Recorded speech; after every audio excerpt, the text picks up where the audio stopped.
to EPPS 2021. I'm Paramike, and that lovely lady over there, she's the gothic queen of the show.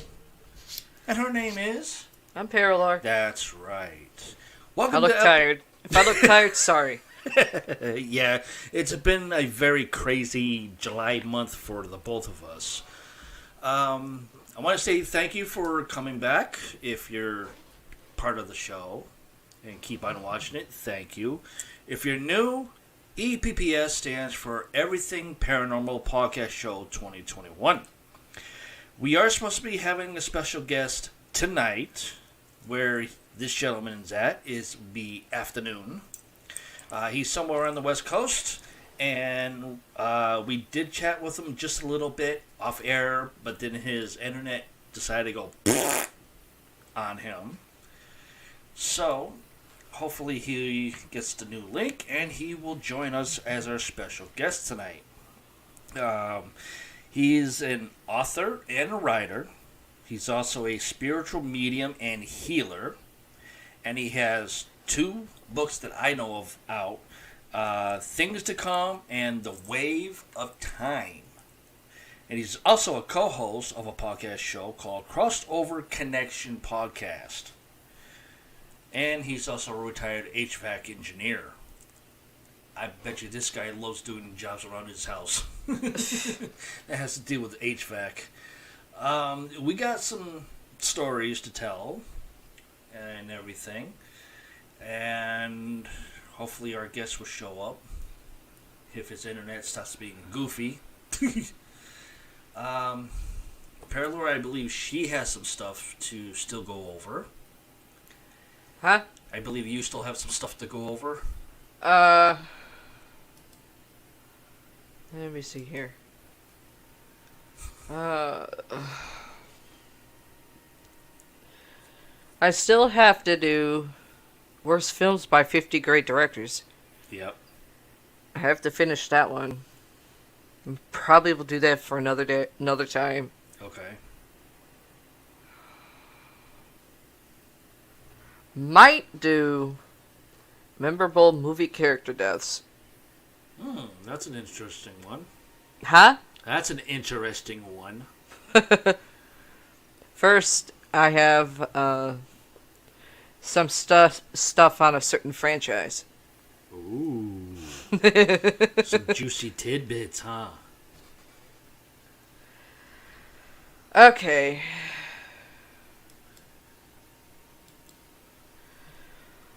First, fucking ad. Go away. Don't you just hate those? Okay. Chucky, the TV series, will have a world premiere trailer for the Chucky TV series happening during Comic-Con at Home Panel. Ooh. It's a Comic-Con that's being done online. Okay. Live. Because certain places aren't allowing a fucking big ass crowd. And Comic-Cons and stuff like that, they're always packed. Of course. However, with the premiere is actually being shown. Again, Comic-Con at Home Panel, titled The Legacy on Chucky. Mm-hmm. This month, July 25th.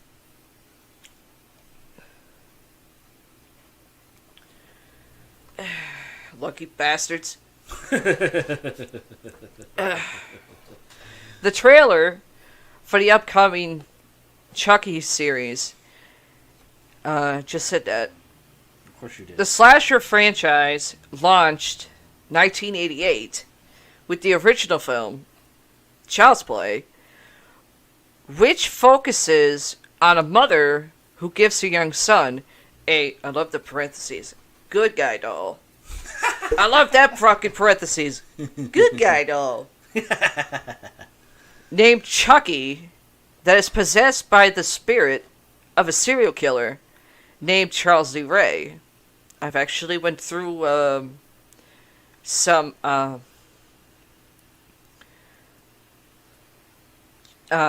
trivia on shit that I actually do know on the fucking franchise. Still have to finish them, but I might have to go back and redo the ones I already did. Right. Oh, our special guest just popped in. Okay, let me finish this one. Yep. Then we'll get to him. Though controversial, upon release date, or release due to fears it would incite violence among children. This is talking about the reboot. Not the reboot, the original. Oh, I was about to say, wait a second. I thought that we were talking about the original one, not no, the reboot. original. The original. We know For the some reboot reason, sucks. this schmuck who wrote this fucking article has the reboot in here. Who I would love to fucking punt. Literally. Because I know you saw it, what was it, back in June, I think it was? Or July? 2019, yeah. I still want to fucking slap myself for that one. You literally stated that you hated the whole thing. I hated it before I had to fucking see it. All because, let me finish this, then I'll explain why. Child's Play was a massive commercial hit, which is true. Spawning 6 sequels, actually 7. Cult would be 7. Right. And the 2019 reboot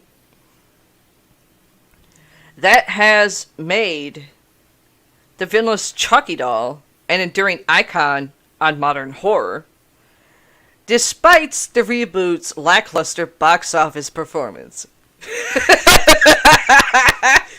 And I'm sorry. The thing is, you called it. I called it. I knew it was going to flop. Before it even decided to come to theaters. And so far, that was sad. Just the way they created it. Now, I know you and I, we listened to Darkness Radio, Beyond the Darkness, with Tim Dennis and Dave Schrader. And Tim Dennis was so spot on with the AI conspiracy shit. It was beautiful. Yeah. And when you saw it, and you showed me a couple of the trailers of the Chucky reboot, I'm looking at him like Tim was right. That man was right. Full 1,000% right about AI. No. What? How you saying no? The man was on point with it. Bullshit. Come on. One thing I know about AI, there is what's called companies that creates these things. Yeah. It's the items of the company that they work for. And I fucking called it. It was a flop, obviously. Of course. Before I even saw the trailer, a friend of mine that I haven't heard from since college, who lives out in California now, and out of the fucking blue, messages me on Messenger and says, "Hey, you still want to get into acting?" I went, I mean, he's a little, well, to be long story short, my brothers didn't like him, obviously. Of course. But he's part of the LGBTQ. Yep. And my response was, can you get any gear? Which is a yes, which he understood, because I was being a snarky smartass. Of course. And he told me the premise of it. And I went, why does that fucking sound familiar? He goes,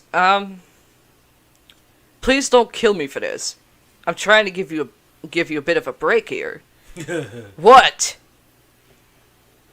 And he decided to FaceTime me.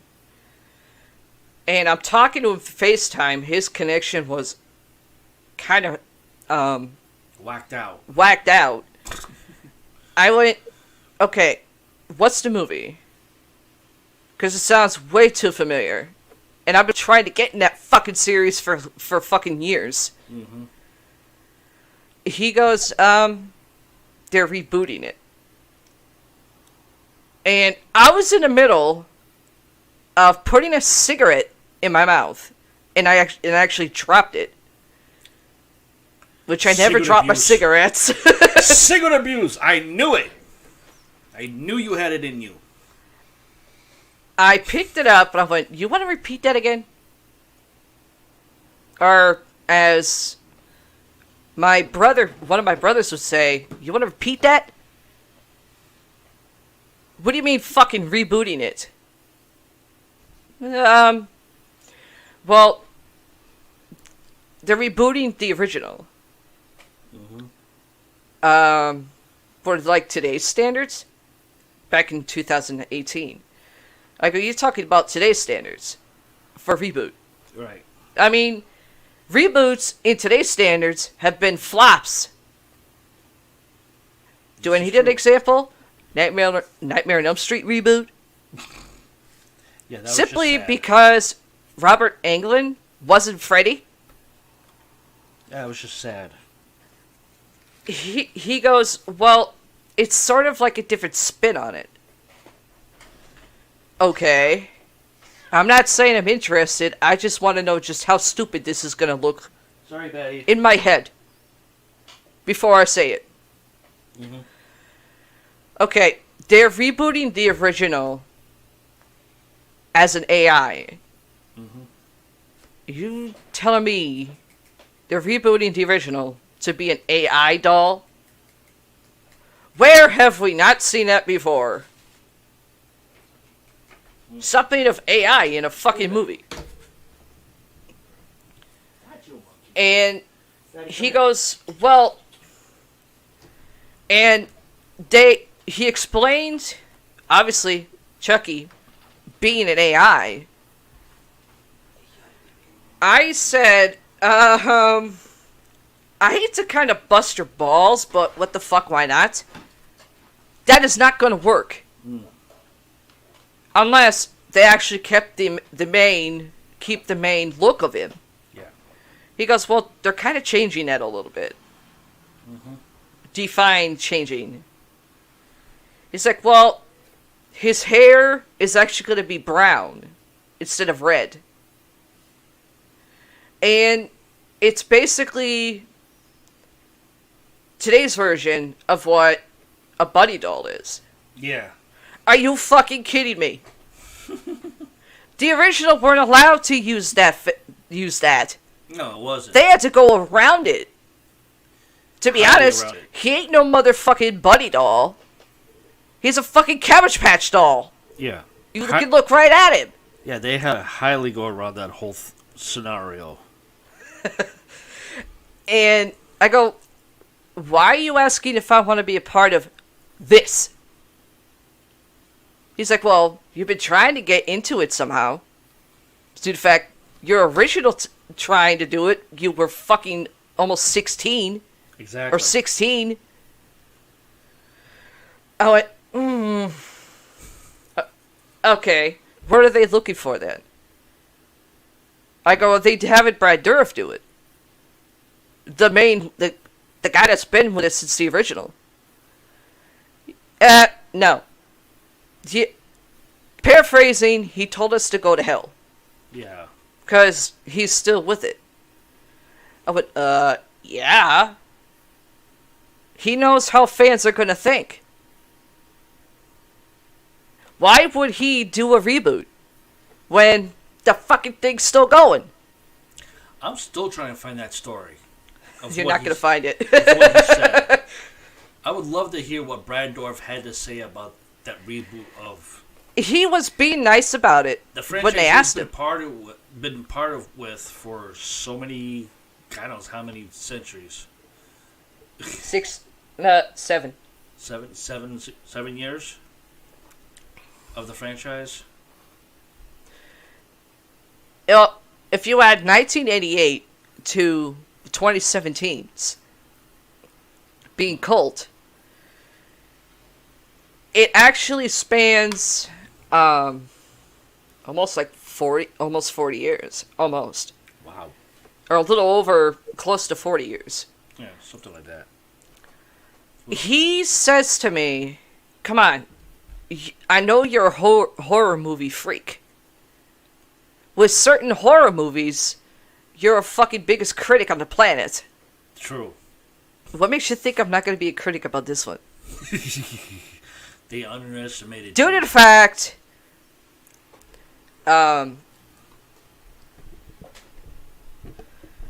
he goes, "Well, they're looking for someone to play the mother of Andy, and I'm the one in the hat. Are you fucking kidding me?" Sorry. He's like, "Well, do you want to get into horror movies? This is what I can get you.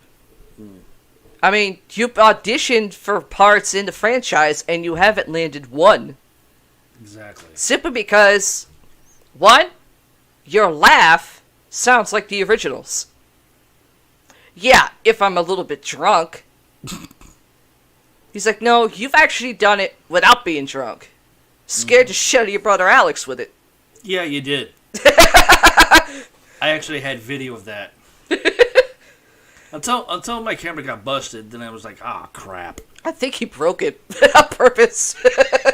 Yeah, I didn't even get a chance to upload it into my computer for it. It would have been funny. Bless you. He's like, "Come on, this is what I can do for you. Who are they doing for the doll? If you're going to ask me to do that, I'm going to smack the shit out of you. If you ever come back over this side." Yeah, literally. He goes, "They haven't found someone to do it yet. They're trying to cast the other actors first." Shocking. I went, "So, your big idea is, oh hey, you want to do a horror movie? How about a reboot of Chucky? Child's Play, the first one." He goes, "Yeah. I got one question for you. Quiet monkey. Are you high?" Yeah, literally. He's like, "No, I'm actually sober. Only a pothead would come up with fucking something like this. And you're the biggest pothead I've ever known." Yep. He's like, "I actually quit that a long time ago." "Yeah.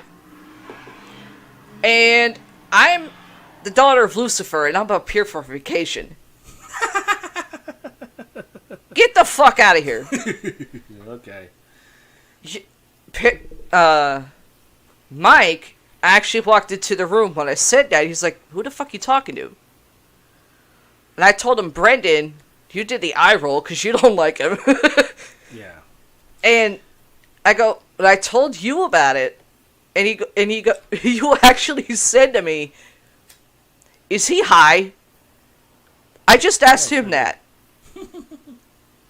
He goes, "So I take it the words no." Yeah. Yeah. I've been a fucking fan of the franchise for fucking years. I used to scare the shit out of my brother Alex with the fucking doll. Every time he pissed me off. This is true. I've seen it in real life. Although I wish I had a video camera to record the whole thing because it was funny. It wasn't just that one. It was also I came out in for one of my shows in EFW dressed as it. Yeah. The fucking scar makeup and all. Definitely. All right. Should we bring in our guest? Because it looks like he has a stable connection. Huh? It looks like he has a stable connection now. Yeah. Despite the reboot's lackluster box office performance, lackluster, I would say, flew like a fucking rock. from like this. Chucky creator Don Mancini has pushed ahead with a new TV series coming to the USA Network and Sci-Fi this fall, even offering fans a brief but footage-less teaser last month, which I actually did, and this is why I hate teasers. You hear him, but you don't see him, which I've always hated that shit like that. Now, fans can actually expect the first real look at the character small screen debut, or that should actually be what a TV series debut. Comic-Con announced that the show's world premiere trailer will broadcast during a panel at the Comic-Con at Home titled The Legacy of Chucky. Beginning Sunday, July 25th at 2 p.m. Pacific Time, 5 o'clock Eastern. The 1 hour panel will take fans. There it goes again.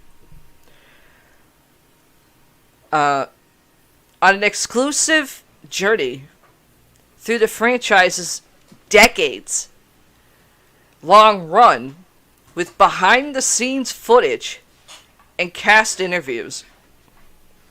Franchise stars like Brad Dourif, hello, who originally voiced Chucky since 1988, is doing the voice for the series. Do I have to say her name? Because every time I say it, I want to punch the bitch. You don't have to. They already know it. Jennifer Tilly are set to return for the TV series, which will follow an idyllic American town thrown into murderous chaos after an old Chucky doll shows up at a community yard sale. Community yard sale? Seriously? Who came up with that Look, bad idea? Listen, think about it. The ending of the 7th one, there were 3 of them. Right. Which means there's Chucky, more. It was Chucky, Tiffany, and either Glenn or Glenda, whichever way it wanted to go. No, not that one. There's a reason they kept 7 just those 2. Oh, okay. I thought you were talking about the kid. No! Because you said $3 at the Cult does not have Glenn or Glenda in it. Oh, that's right. Sorry. Anyway, look at the ending of Cult of Chucky, because you were able to see the ending after the flashing part. Right. There were 3 of them. One was the main one, the other, or I should say there was actually 4, I think. I'll have to look back at it. But there were multiple. Which means there's actually probably multiple more of him.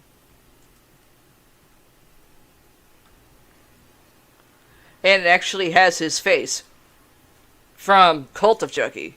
Right. So you know there's more. And they're probably using, and I'm saying this as a guess, but probably calling it, because I'm actually pretty good at calling it, are probably more Chucky's out there with part of him in it. Right. And Don Mancini, he wanted to actually do multiple from Child's Play 2, but he couldn't do it. Right. Time restraint and money. So, things he wants to do in one movie, he saves for another one. And that's the last bit of that. Right. But after I got off the phone with my friend, of course, I said before I got off my FaceTime phone, you're a fucking idiot. Hear nothing. Then Mike just seeing my reaction, sees what he thought was a real trailer. I could tell it was a teaser. Going, oh hey, I found a movie trailer. And he goes, it's a horror movie. Mm-hmm. I look at it, I just look up without moving my head. I went, you're lucky I'm in a good mood. He's like, what is it? Because he just saw upcoming horror movie trailer. Not an actual trailer. No, it's an upcoming movie official trailer. Sorry. Yeah, and I had to show you how to find a real trailer. Yeah. I went, this is what you're saying. This is an actual trailer, not a teaser. You found a teaser. Yeah. I'm looking at it, and the first commercial, or the first part of it, Chucky, did you do this? I went, oh, you gotta be fucking kidding me. How the fuck did they get away with the loophole? And it did not show him whatsoever. Mm-hmm. I went, okay. You asked me, why didn't they show him in the trailer? One, they're probably still working on it. And two, they want to try to save that. Because they're still probably looking for a fucking person to do the voiceover. And that turned out to be Mark Hamill. Person who's done the cartoon version of Joker for fucking years. Yeah. And fucking Luke Skywalker. Or the way I said it when I saw the actual trailer, Luke fucking Skywalker? Are you fucking kidding me? Yeah. I had to wait, did some research, and found out that Orion is basically owns the MGM rights. Mm. And MGM, they didn't want to do horror movies after the original. Right.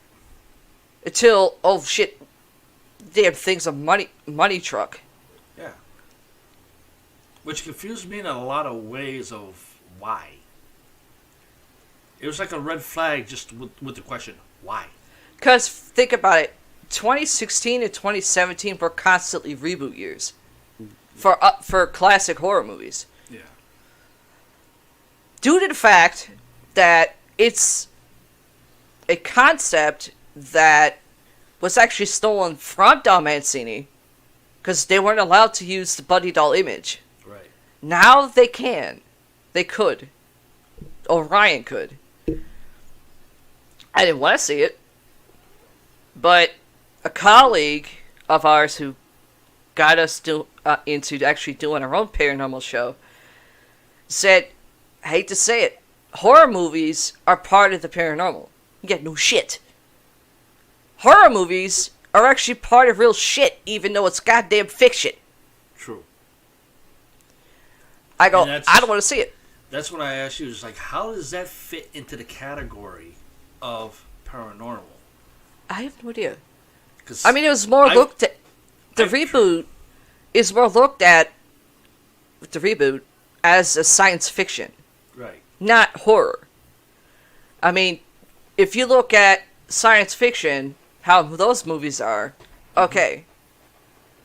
That's science fiction.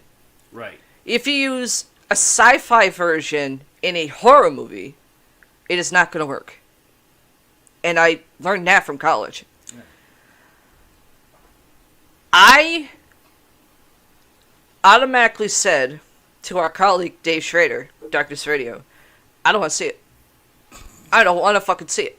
I don't give a shit if it's part of this genre or not. Or part of the paranormal. Yeah. And 2 days later, he challenged you. I had no choice.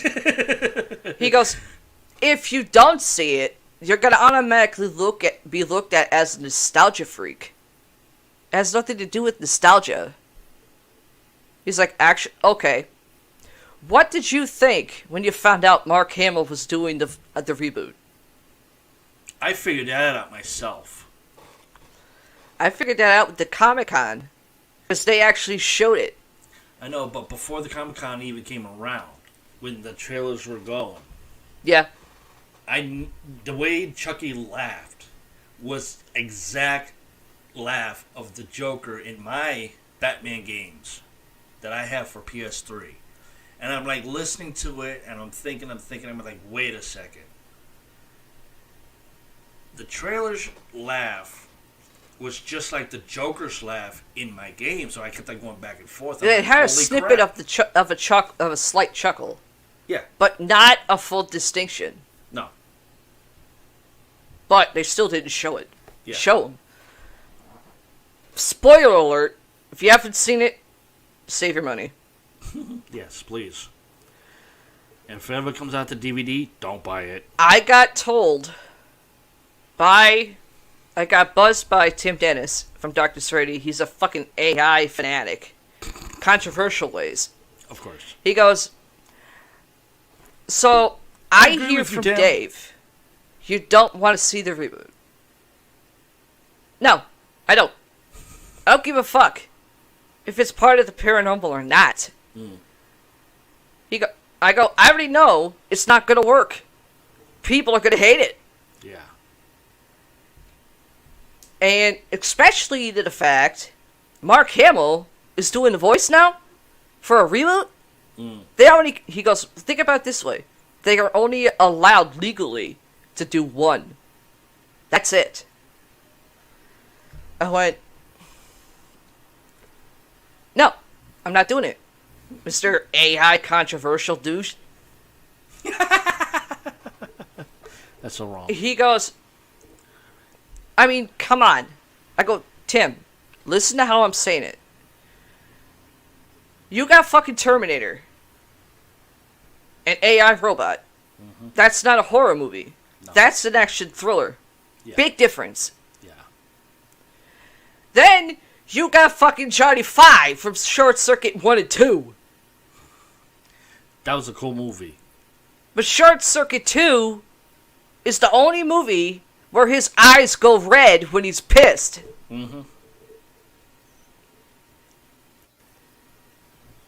What horror movie / science fiction movie has not seen that before? A person gets something they want, then they get bored with it. Yep. Then that item gets pissed off. Who hasn't seen that before? Come on. He goes, I'll bet you this.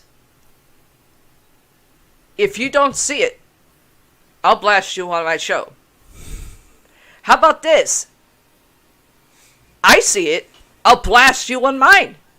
Uh-oh. Two-way street. Is there going to be a collision? And you have to work out a schedule to be on my show so I can tell you, I told you so. He goes, okay. Still haven't got him on. I see it. One, we all know Chucky in every movie always has an F-bomb in it. Always says the word fuck in it. Yeah. Of course, 3 had more words of fuck in it than he'd say. Yep. Said just 1 or 2, I think. The rest, everybody else was all cussing.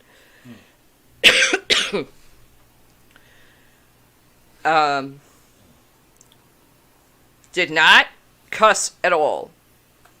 The reboot version did not cuss one bit. Except for word bitch. That's it. Didn't laugh whatsoever. And was vomit-inducingly nice. There were people in the theater with me. I went by myself.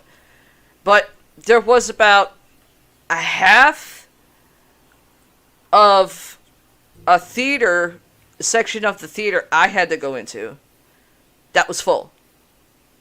By the time it got into close to the final act, everybody fucking left. Of course. They were pissed. except for maybe one or two people besides me. I walk out, run into Brendan, and he says, "So, what'd you think?" Mike gets a buzz from Brendan, and he's got this black and blue eye. Sure did. That's what I think. Mm-hmm. I told you it was gonna flop, and I'm right. Yeah. He's like, "Okay, you think you're right? Look at that box office opening. Nothing but red, and it's negative." So, with that being said, the series that's coming out this fall, I have to ask this question. USA and Sci-Fi, when they show horror movies or horror TV shows, they have what's called a censor. They have to do with the censorship. Right. So they're not allowed to cuss or show the cussing in movies, let alone the adult humor content. Right. So, that being said, how the fuck are they gonna get away with allowing Chucky to do an F-bomb on a regular cable network? That's a good I mean, Sci-Fi, I do remember Sci-Fi a couple of times, and at like a later times, the times in the clock, that they were allowed to do some movies like that. Even though he did do commercials. Right. One, I did hear, Bride.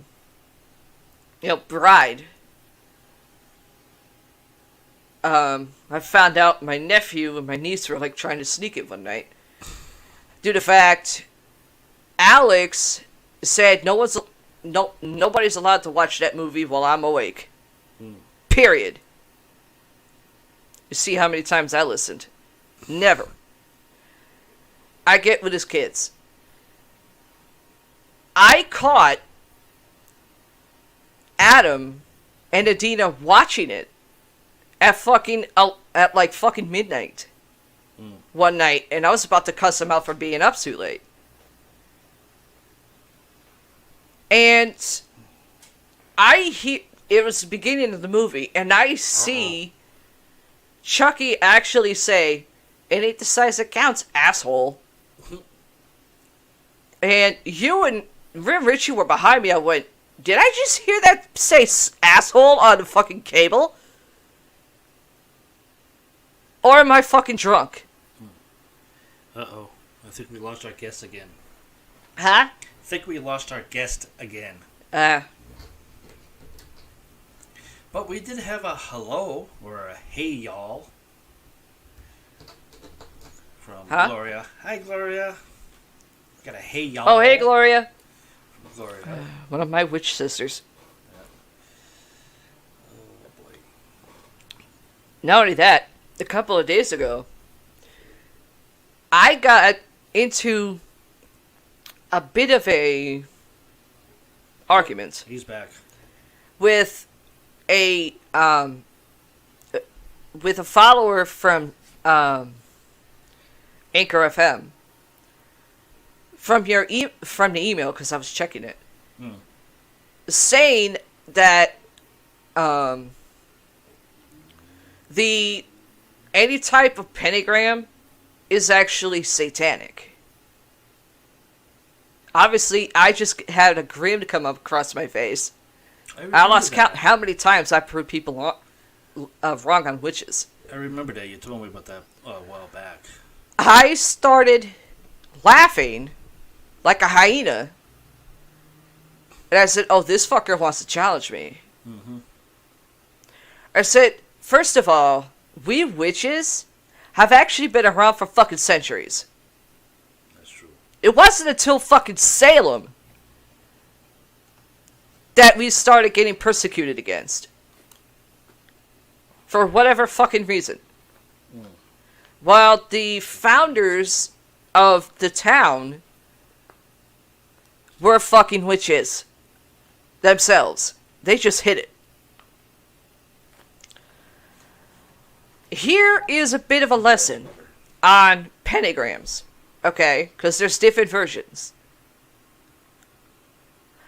The pentagram that I wear, which was actually given to me by my brother Richie, who, if he hears this, he's gonna cuss you the fuck out. If I say what your name is. The actual pentagram for people that do white magic and gray magic, meaning both sides, which I do. The pentagram has the point straight up. Right. If it's dark or satanic pentagram, the point's upside fucking down. Yeah. Do you watch fucking Ghost Adventures? Zack said it more than once. Not all pentagrams of witchcraft are satanic. It's the one that's upside down that's satanic. Right. And it's not the pentagram itself. It's the person using the magic. Right. Whether it's one person or fucking multiple. Mm-hmm. Or multiple in one room doing the same thing as a group. It's the intent. Right. Whether the intent is to do protection or damage. I've used the darkest side quite a few times, yes. But I actually know what the fuck I'm doing. And of course, come to find out, it turned out to be Shithead, one of Shithead's relatives.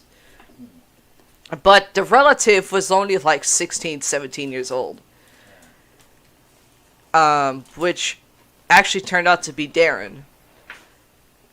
Not his brother, but his cousin Darren. In his family, there's two people named Darren. Yep. One of his twin brothers. And the other one who's his cousin. The brother of his cousin Darius. Right. Darius's brother Darren, who's about 16, 17, said, "Oh, hey, how's it going? How about this? You're lucky you're a fucking child." Yeah. How your fucking cousin woke up from what I did is beyond me. Yeah. But what makes you think I can't do it again? Mm. But then again, that wouldn't be much joy because I want to kill him with my own hands. True. Okay. Okay, what's your story?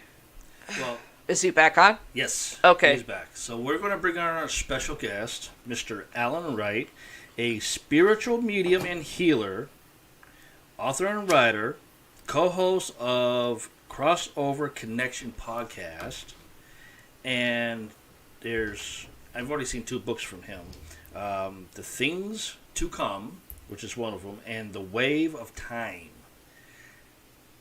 That kind of gets me.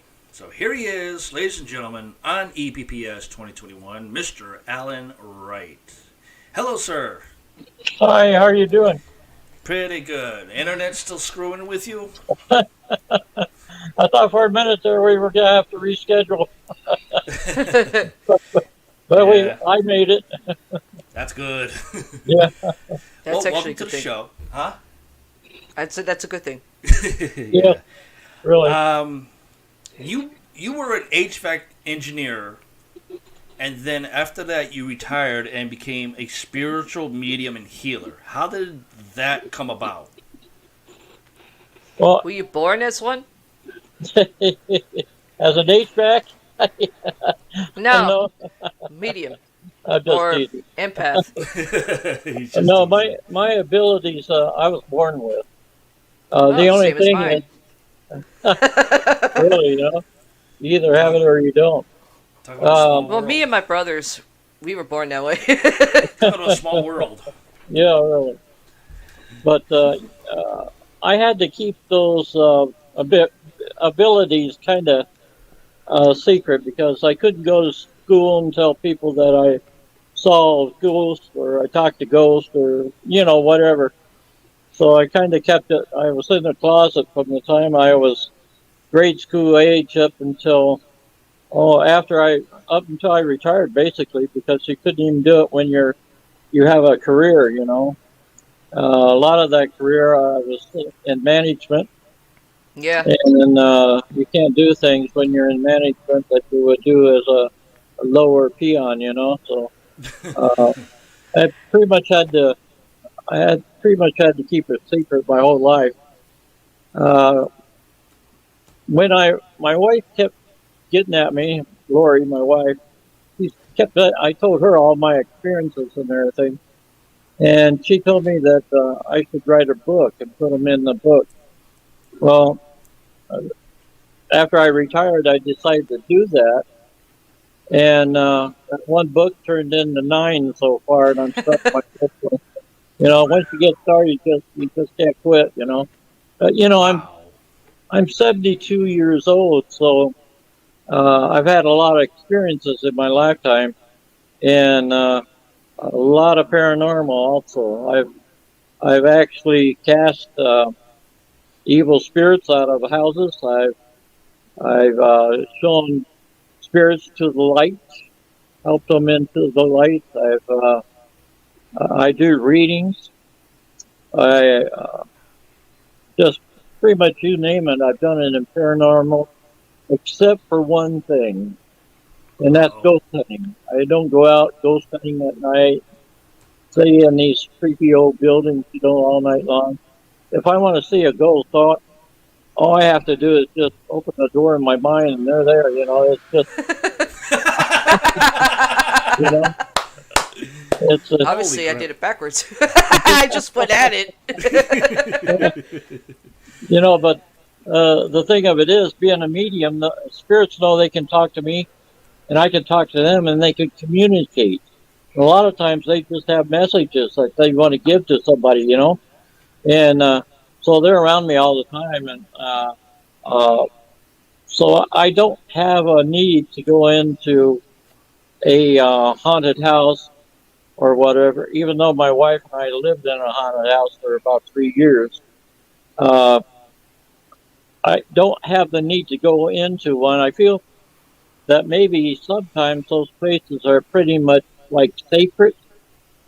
These are places where a lot of the people that was alive spent their lives, and now in the afterlife they're there for whatever reason. A lot Wow. of times they're there for because they don't want to move on, because they feel they have messages to somebody that's maybe in their family, or maybe because the way they spent their lives, that's the reason why they're there in spirit form after their death.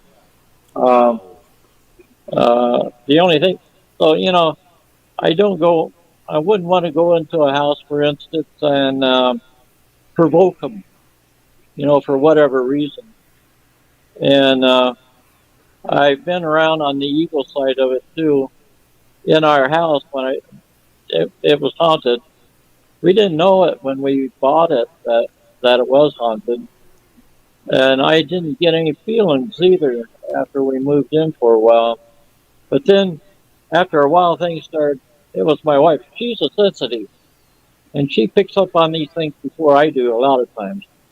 And she, one morning we were talking, and she says, "You know, I see movement in the hallway, from the bedroom. We could see the hallway." And she says, "I see movement in the hallway at night." I said, "Really?" She said, "Yeah." So that night or the night after, I decided to lay awake and just see what happened. See if I saw anything. And sure enough, it was shadow people. That's what it was. There was looked like about 3 of them, and they were going back and forth in the hallway. They were going into the wall on either side of the hallway, and they looked like they were just watching us, looking over us or something. And they didn't try to do anything. They didn't come into the bedroom or anything. They were just bouncing back and forth in the house. Now, the house we bought was over 70 years old. It was built back in the 1940s. And I lived in that neighborhood as a kid. And I used to ride my bicycle by that house just about every day, messing around and everything. And I remember an elderly lady that was outside doing the garden or watering whatever she was doing, but I remember seeing her there. And I never would think that with her being an elderly lady, that there would be spirits there and shadow people, and there was even an evil entity in that house.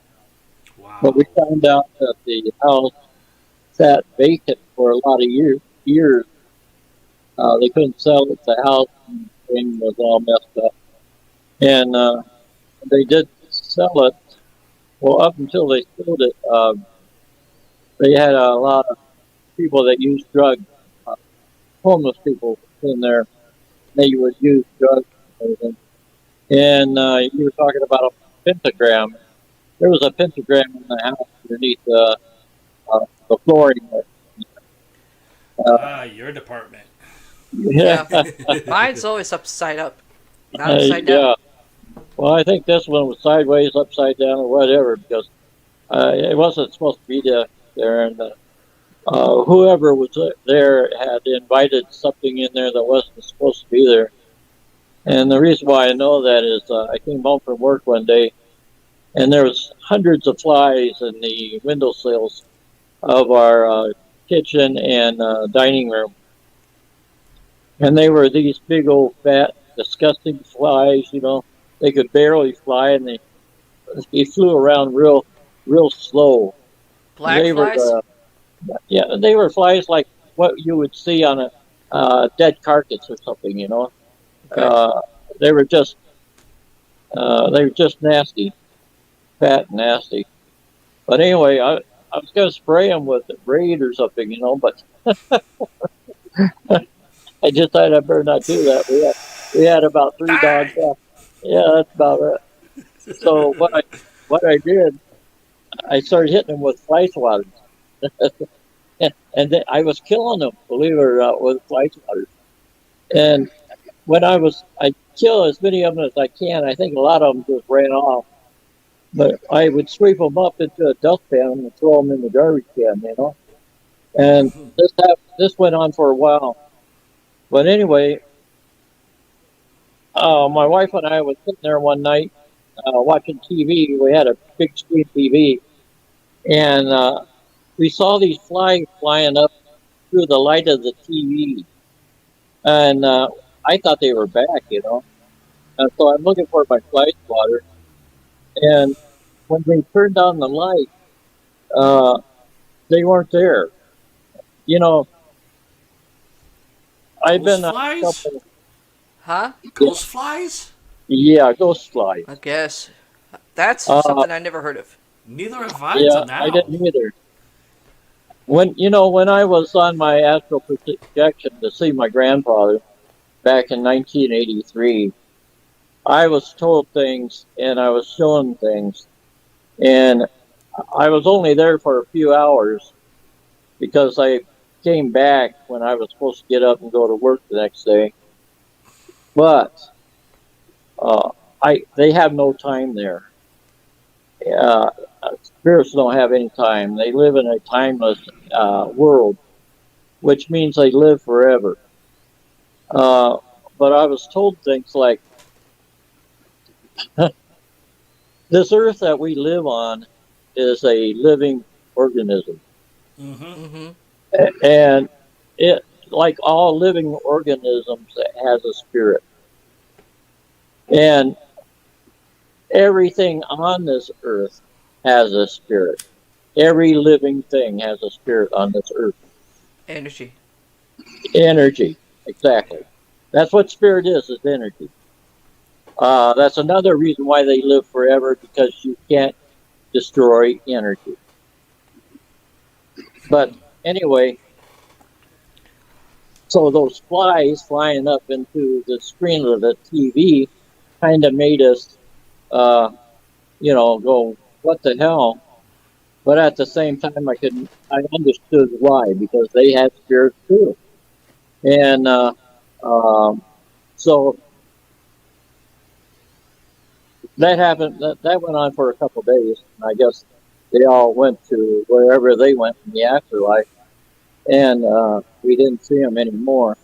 And I had a friend come over, and him and I blessed the house. We burned sage. We did our blessings and everything, and we were able to get rid of the evil entity, and we got rid of um, all the other things. We got rid of everything but the shadow people.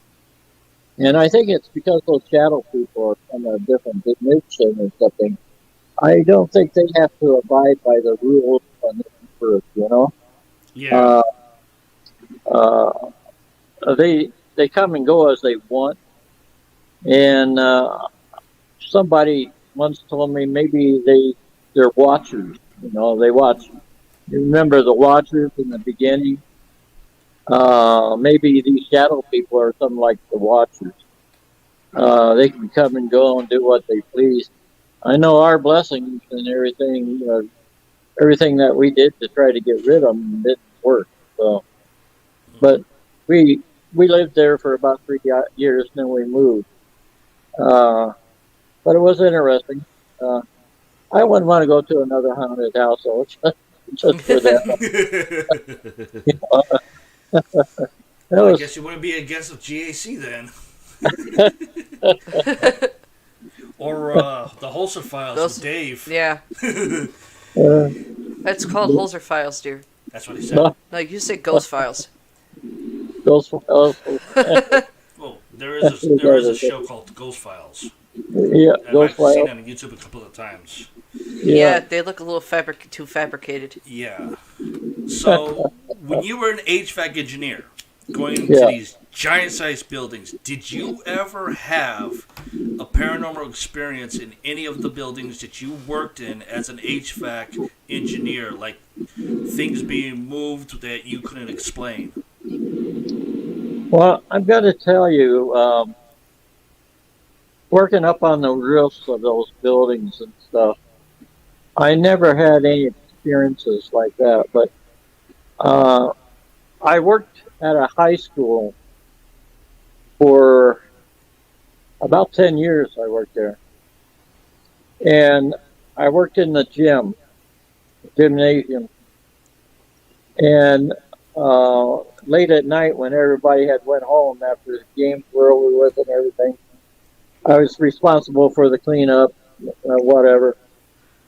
Uh, there was many times I caught glimpses of kids out the side of my peripheral vision.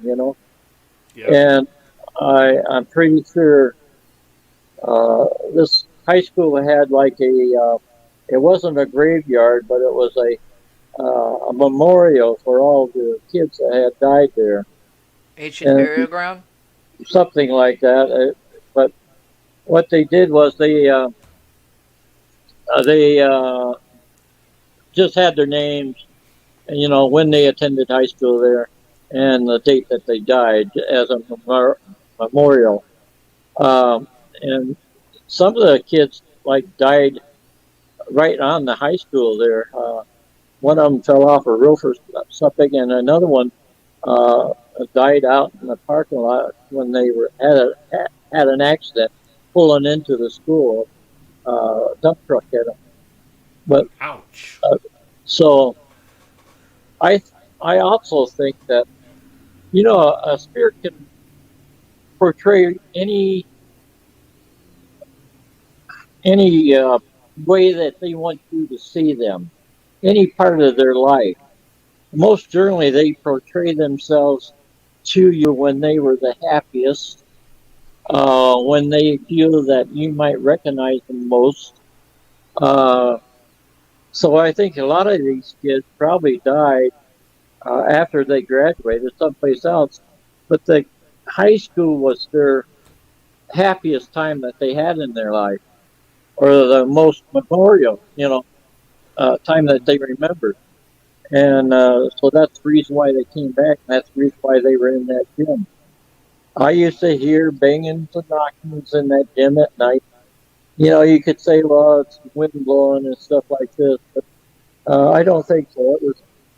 It was pretty spooky in there at night. I often wondered maybe uh, ghost hunters or something like that would go to a high school gym and a gym that's been around for a while and Hmm. just see what they pick up, you know, if they're interested in it. Because I know there's quite a few of them there in that gym when I worked there. I was never alone. That was for Wow. sure. Now, I did I you tell you ever one do thing. Go ahead. Tell you one thing. I was opening up the door to go home, and as I opened up the door to go home that one night, there was one coming in. That was freaky. I might be a medium, and I deal with spirits all the time, and I can see them. I can feel them, but having to open up the door when you're not thinking about it, and having one come through the door at you, that's kind of freaky. Yeah, that set me back a little bit. Wow. Did you ever do research after you were done with a job of the place that you were working at? Um, no, not really. So it's never a thought in your head at the time. Well, it was, but when you're working, you really can't do anything like that. You know, and like I said, being a medium and being able to feel spirits and being able to see them. If I didn't see them or feel them, I really didn't get a feeling to look into the history of the place or anything. A lot of the places where I worked were brand new, you know, and or just a couple of years old. And those places there probably wouldn't have much history for having spirits and stuff. But that one school I worked at, it was built in the 1970s, and it was there for a while, and it had a history. So I knew there was spirits there, and I saw them. Wow. But I know anyway, from my experience, being born witch through birth and having the ability to see and feel them, as well as sense them,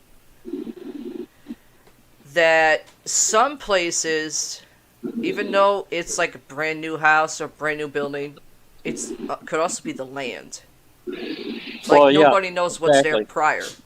yeah, exactly, Yeah, that's what I wanted to know if the companies that he worked in to do HVAC engineering, if he yeah, ever had time, well, like when he's not at work, to ever look for the information of the property Well, and see yeah, if anything doing that kind happened of work, with going back to the same property, say like a week later, and have paranormal activity happen. Like his tools being moved, his paperwork going somewhere, or if he had to yeah, climb on a ladder and be moved somewhere else, be like, wait a second, I left that ladder here yesterday, but now today it's like 4,000 miles away in another building that he's never been into. That's why I wanted to know.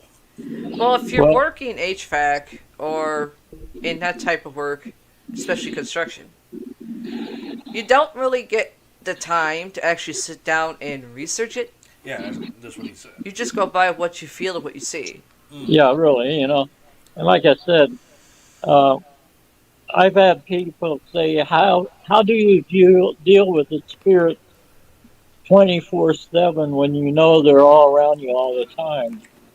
And I learned at an early age to I put like a door in my brain, and when it's closed, they know it's my time, and they leave me alone.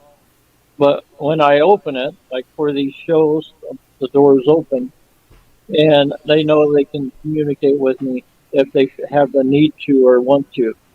And I've been on a podcast before where they actually interrupted the show, and because they, I I had a message for the host or co-host from one of them, and Wow. just wouldn't leave me alone. And this one was in the UK, um, doing a show. We were talking back and forth like what we are now, and this one came through, and it was like, uh, you know, he wasn't going to give me any rest. Come to find out, it was the twin brother of the host that had died a couple of years before, and he just wanted to tell his brother that he was all right, that he was in a good place, and uh, everything was all okay.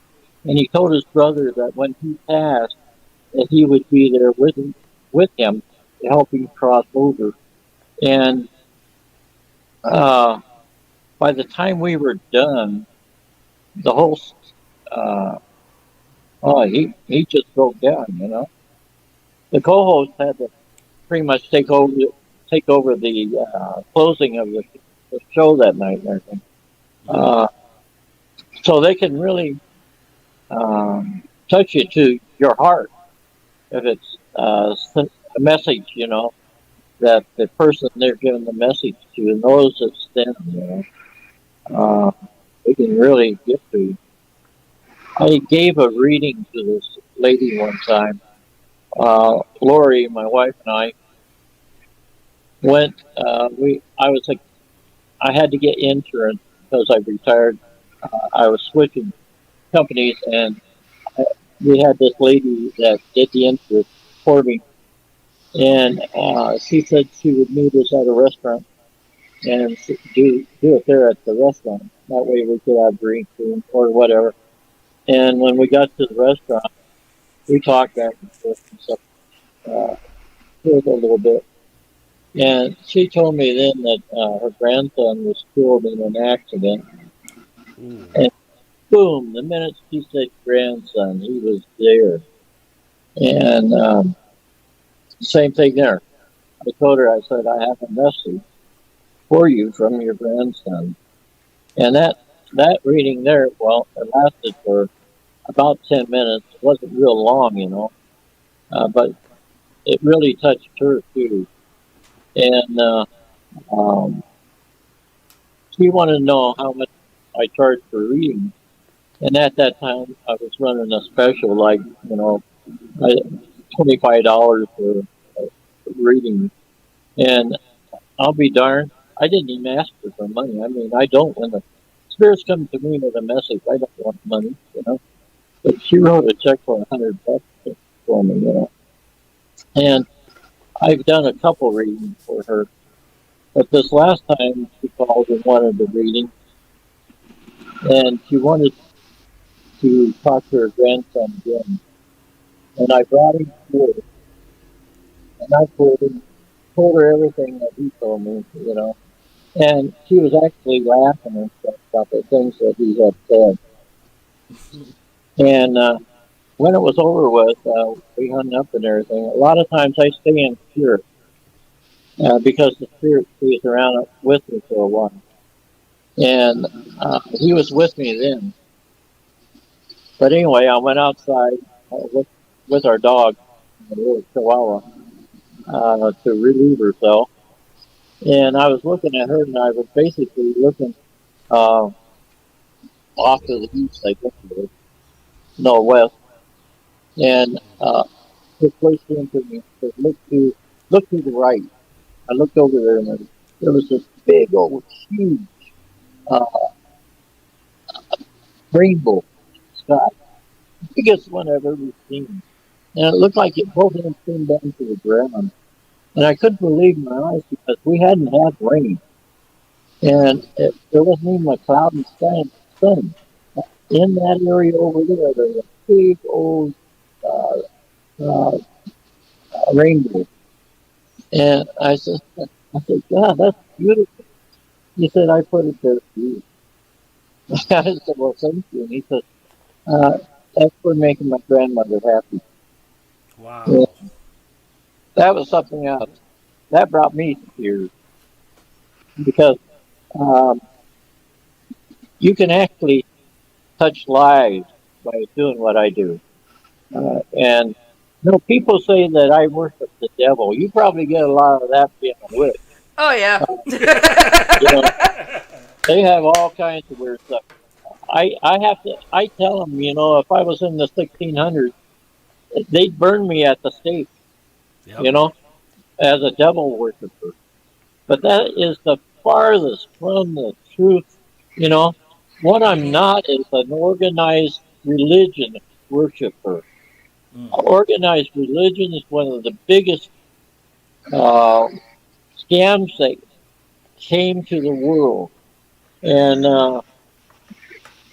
what I'm going to tell you, when I was with my grandfather, they never asked me what religion I was. They never asked me what church I went to. You know what the biggest thing was with him? Love.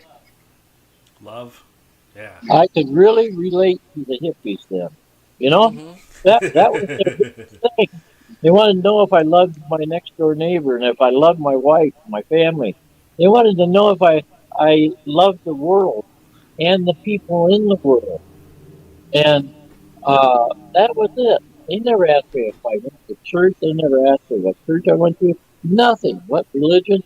Nothing like that. They couldn't care less. They did tell me that organized religion is good for one thing, and that's if they teach love and they do what they're supposed to do. And that is what James said in the Bible: to feed the hungry, to clothe the poor, take care of the widows and the fatherless. And that's what you're supposed to do. And that's religion in its perfect form. Yep. Yep. Anything else is smoke and mirrors, and it's just something to confuse you. And I tell you, there's some churches, there's more wars and murders committed because of religion than any other thing. And I Church tell you, Crowlin said it too.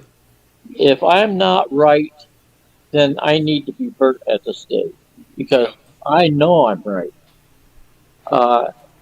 Just because some person worships one way and another person don't like it, they wipe them out. And that's so against God's creed. It's so against everybody's creed, Yep.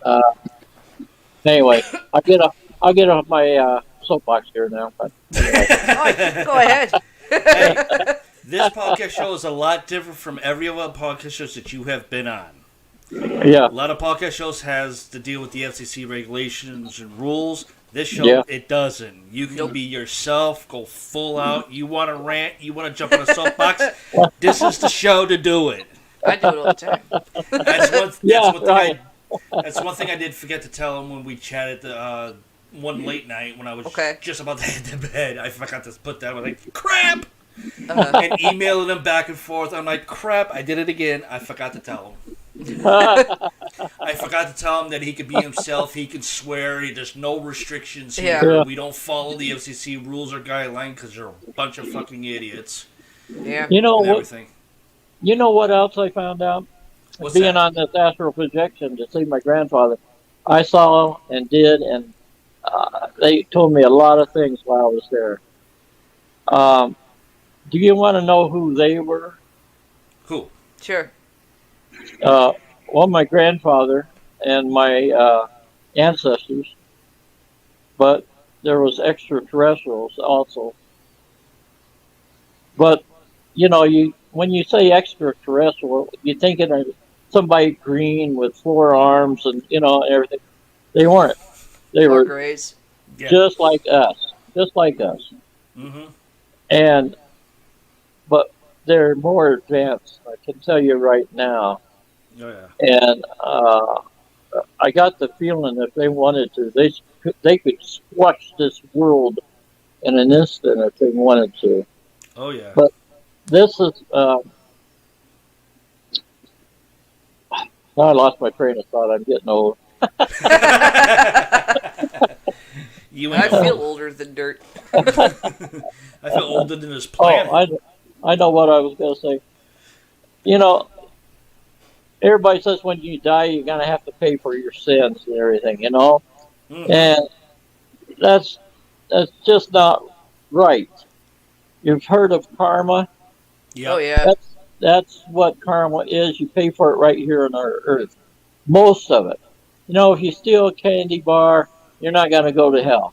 You pay for No. that right here, whatever that might be. My Uh, grandmother told me if I ever stole a candy bar, I would go to hell. Who? that's My right. grandmother. Oh. And most If churches are going to tell you you're going to go to hell for being a thief or whatever, you know. It yeah. depends on how much hurt it does for another person, basically. Mm-hmm. And now, if you stole something that meant a lot to somebody, you might have to stand before somebody and be judged for that. Mm-hmm. But if you steal a candy bar, uh, if you do something else, maybe a little bit worse, you pay for it here. Mm-hmm. Mm-hmm. Now, if you commit murder or rape, you're going to stand before somebody and be judged for that. Right. And that I'm going to tell you right now, when I was there, I saw heaven. My grandfather was in the lowest part of heaven, that I like to call paradise. It's just like Earth, except everything is perfect.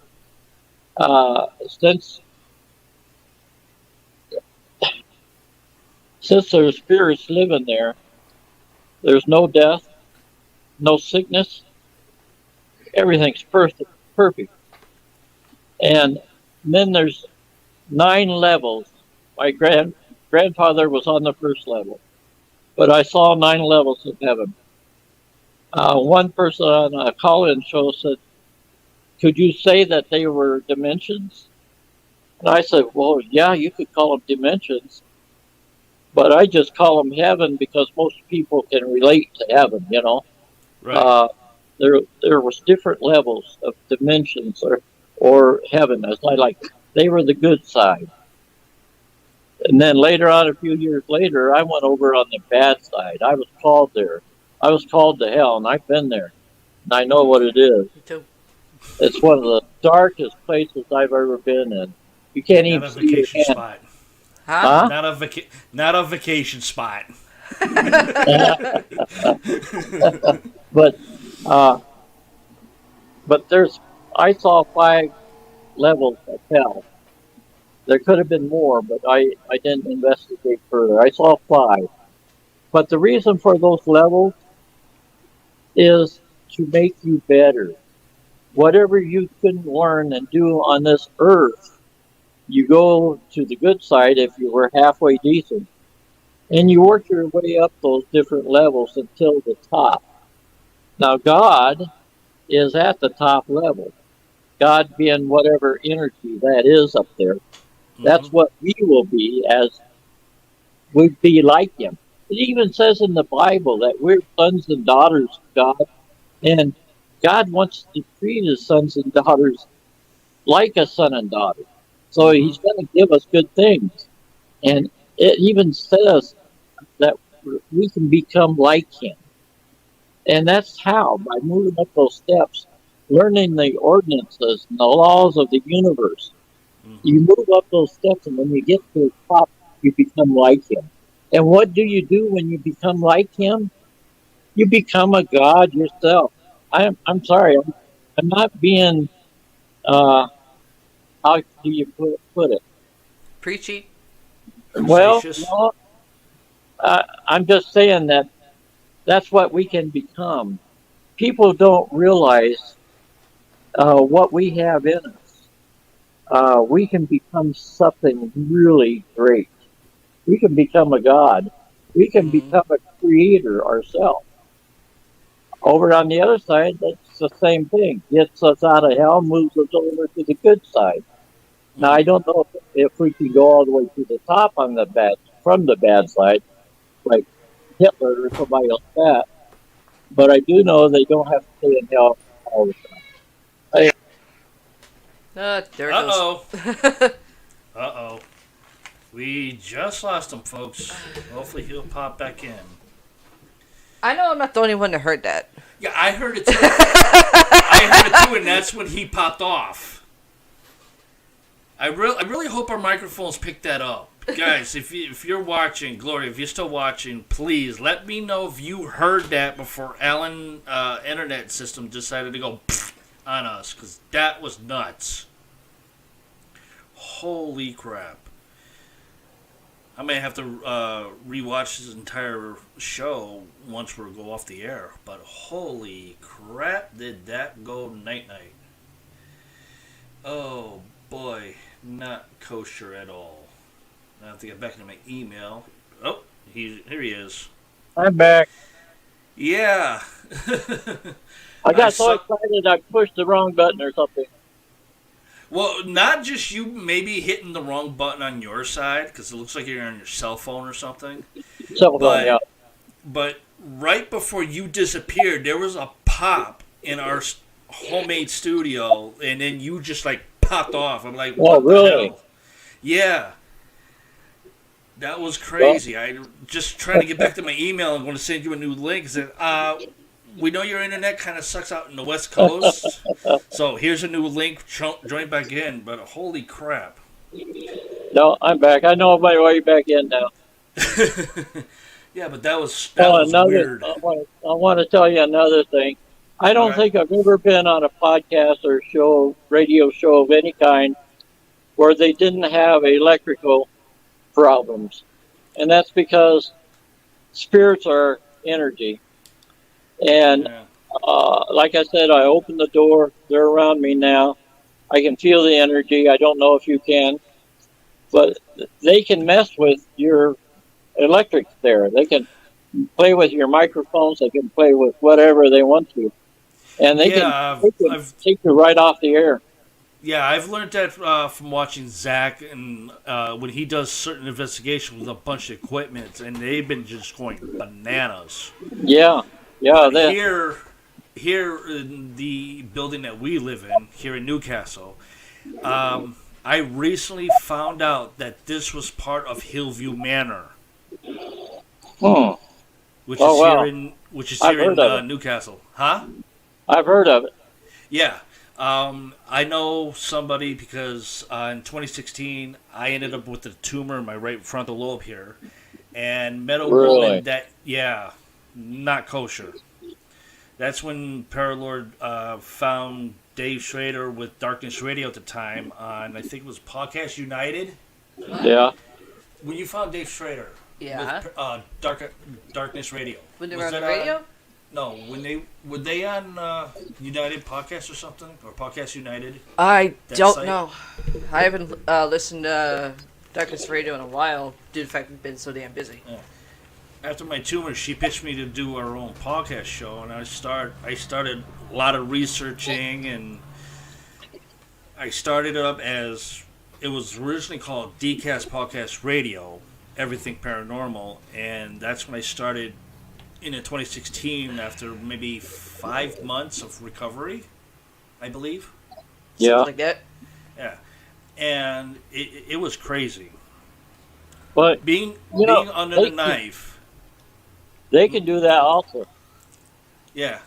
It was weird. You're living with spirits, it's energy. But once that's passed, it's dead energy.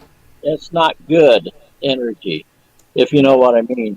And it can actually cause diseases. It can cause like tumors and stuff like that.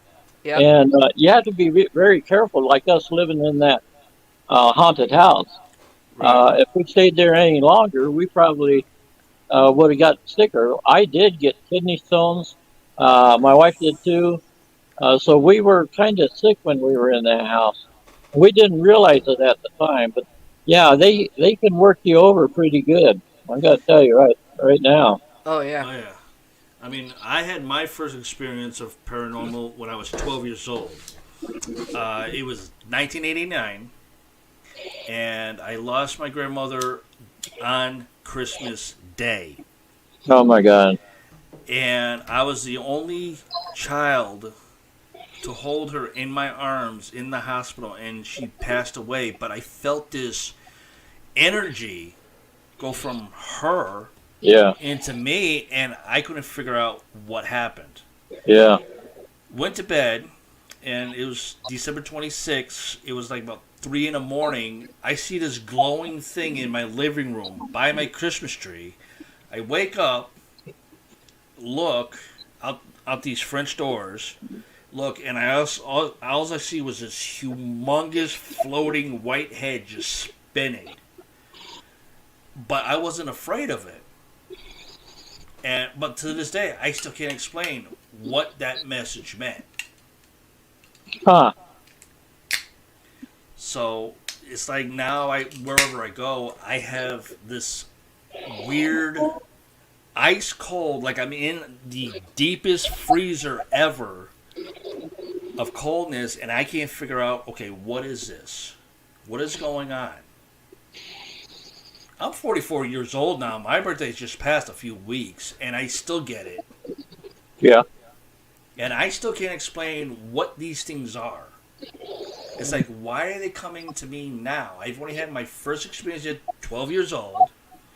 Then growing up, I just pushed it out. It's like, I don't want to deal with it. Mm-hmm. Well, I didn't understand it. I kind of feel that there's some people like us three are we're chosen for different things or given certain abilities from birth.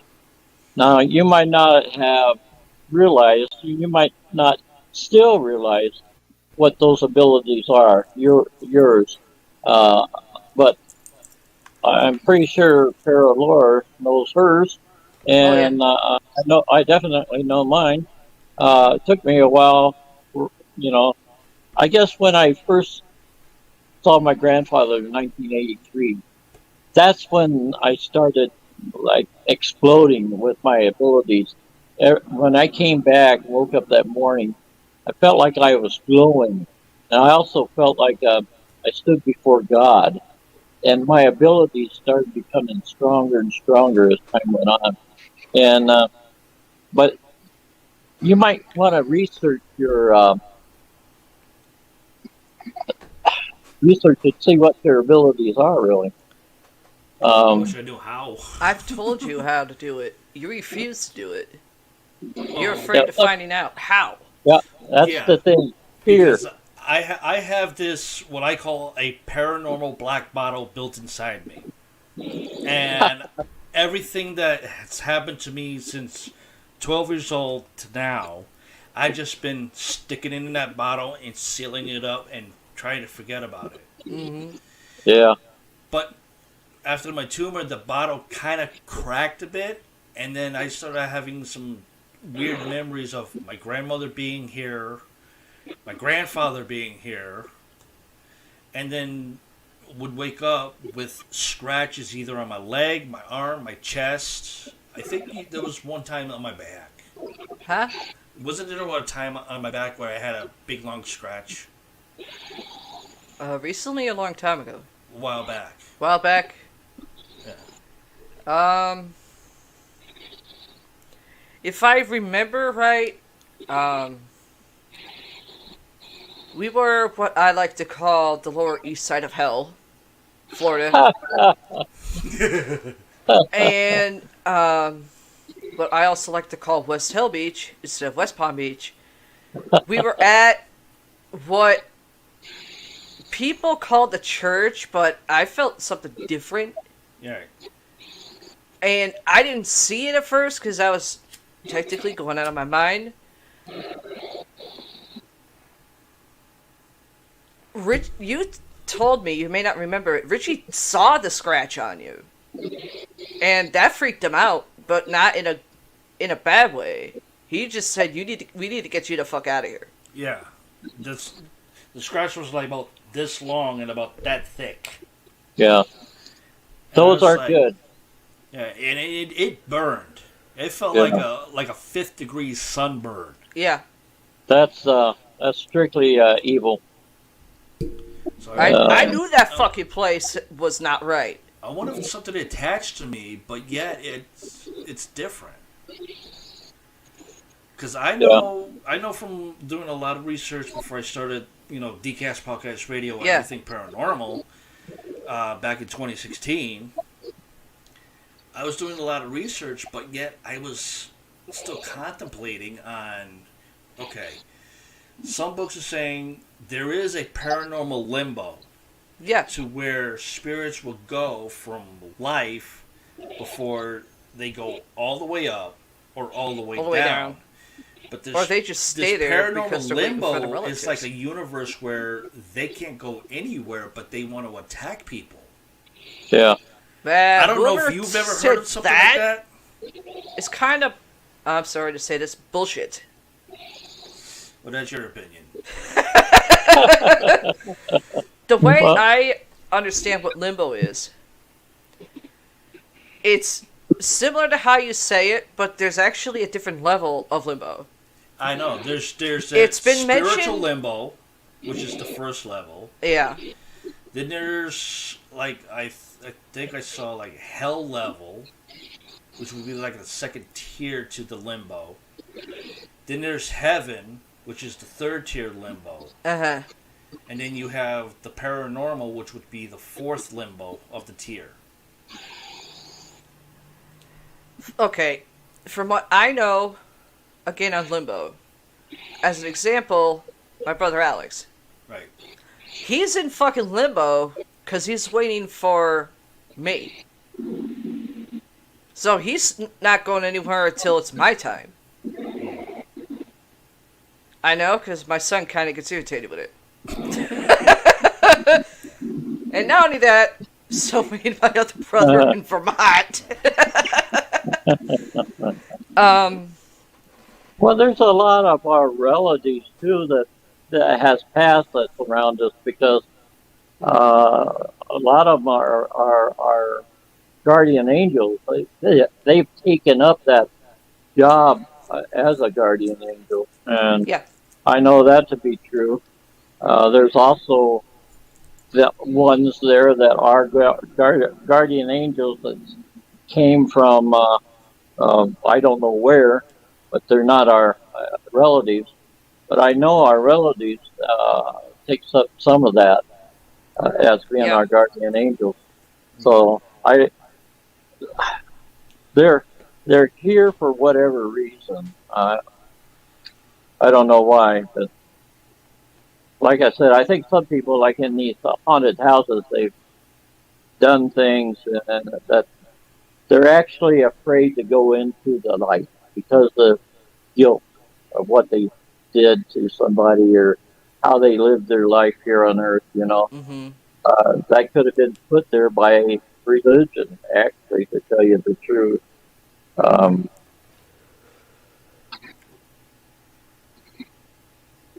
I have, Lori and I are also empaths, and we always have animals around us, much like here. Mm-hmm. But our animals, when they pass, they stay. We can hear their little toenails on the floor, and once in a while we get a glimpse of them. So we even know they're here with us. That's happened to us a few times here. A couple of nights ago. Huh? Yeah. A couple of nights ago, it happened to us. What? All three of our cats that we have, Gizmo, Batty, and Patches, they were all sleeping in here. I have cats a long time ago that passed. Yeah. But in here, we heard one of the cats meow, but all three were in here sleeping. And I'm like, what was that? Yeah. And then we heard a big bang afterwards. Yeah. And I'm like, okay, what the hell? Because my skin goosed up like chicken leather real quick. The only thing is my hair did not stand up. That was the weird part. The only thing that I can say on that, if I remember correctly, I'd fallen asleep, and being on medications, nothing wakes me up. Oh, she did hear it. The noise, the bang actually woke me up, and I started looking for it. Right. Yeah. Now, Gloria did hear the bang, that loud bang, before Alan popped off. Huh? Gloria heard that bang before Alan popped off. I can tell you what that bang was. 'Cause she, Your other brother-in-law. cause she just I mentioned it after recognized I his said bang. it. And there, When he there's, when he would be pissed about something, or just pissed off in general, when he wanted to hit something, that's how his hits sounded. When he would hit a wall or something. I know. I don't know what he's pissed about. Hey, Gloria, do me a favor. Leave in a comment on YouTube, because I know you're watching. Timestamp the time of that bang for me so I can hear it myself. Yeah.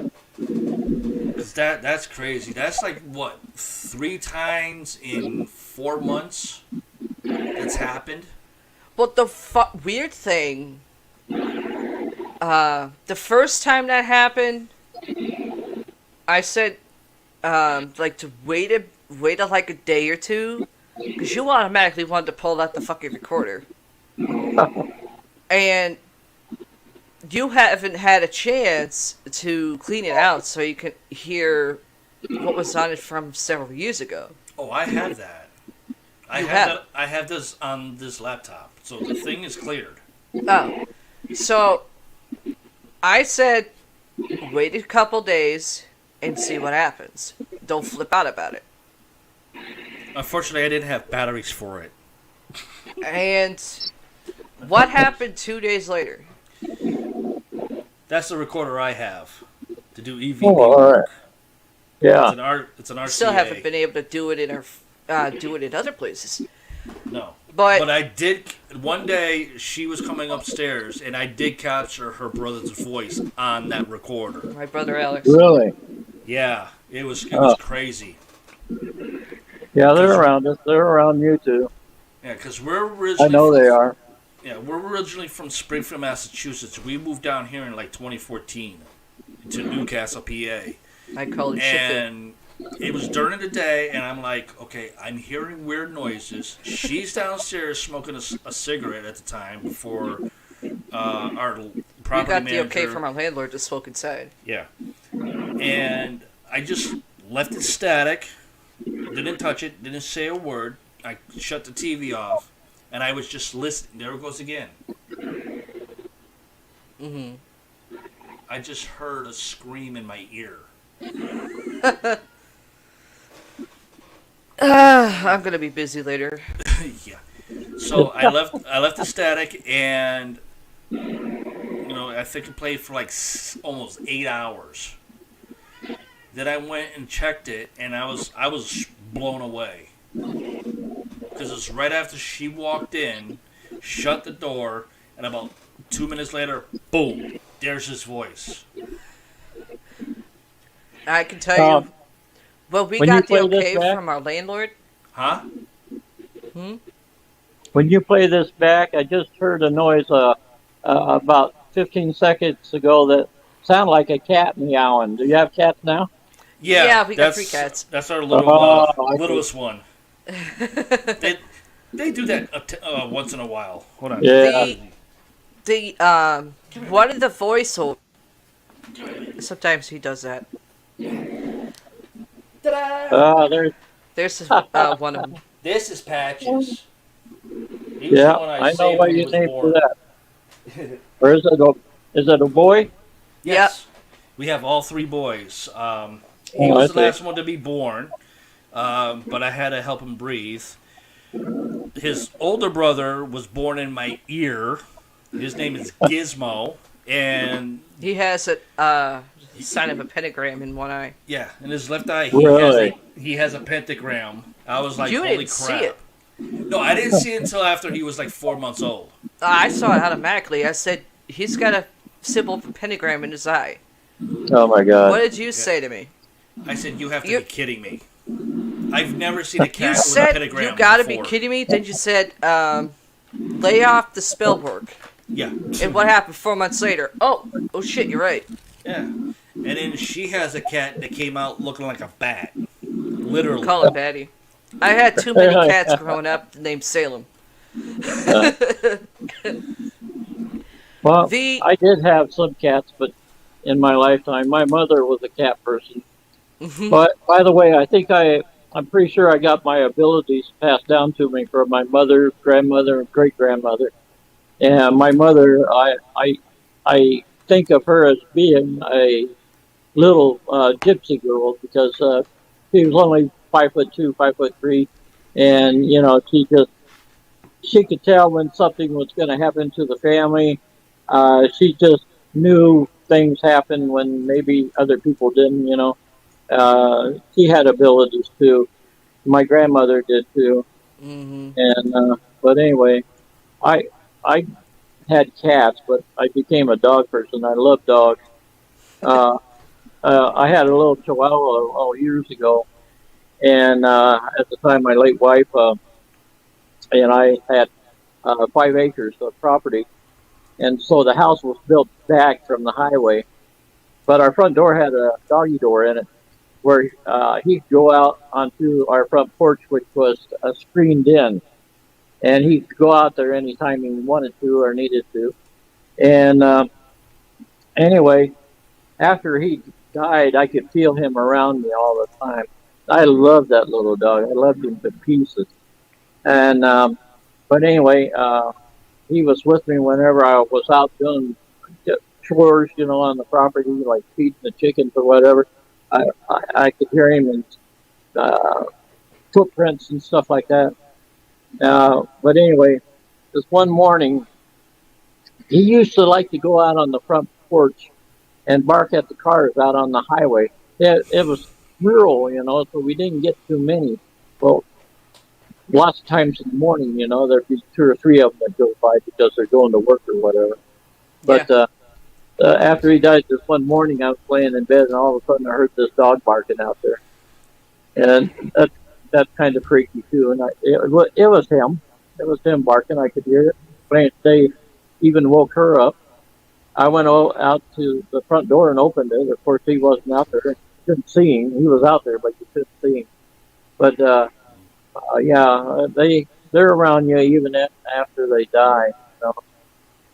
Just because you bury them doesn't mean that they're gone. They're going to be with you again too when you pass.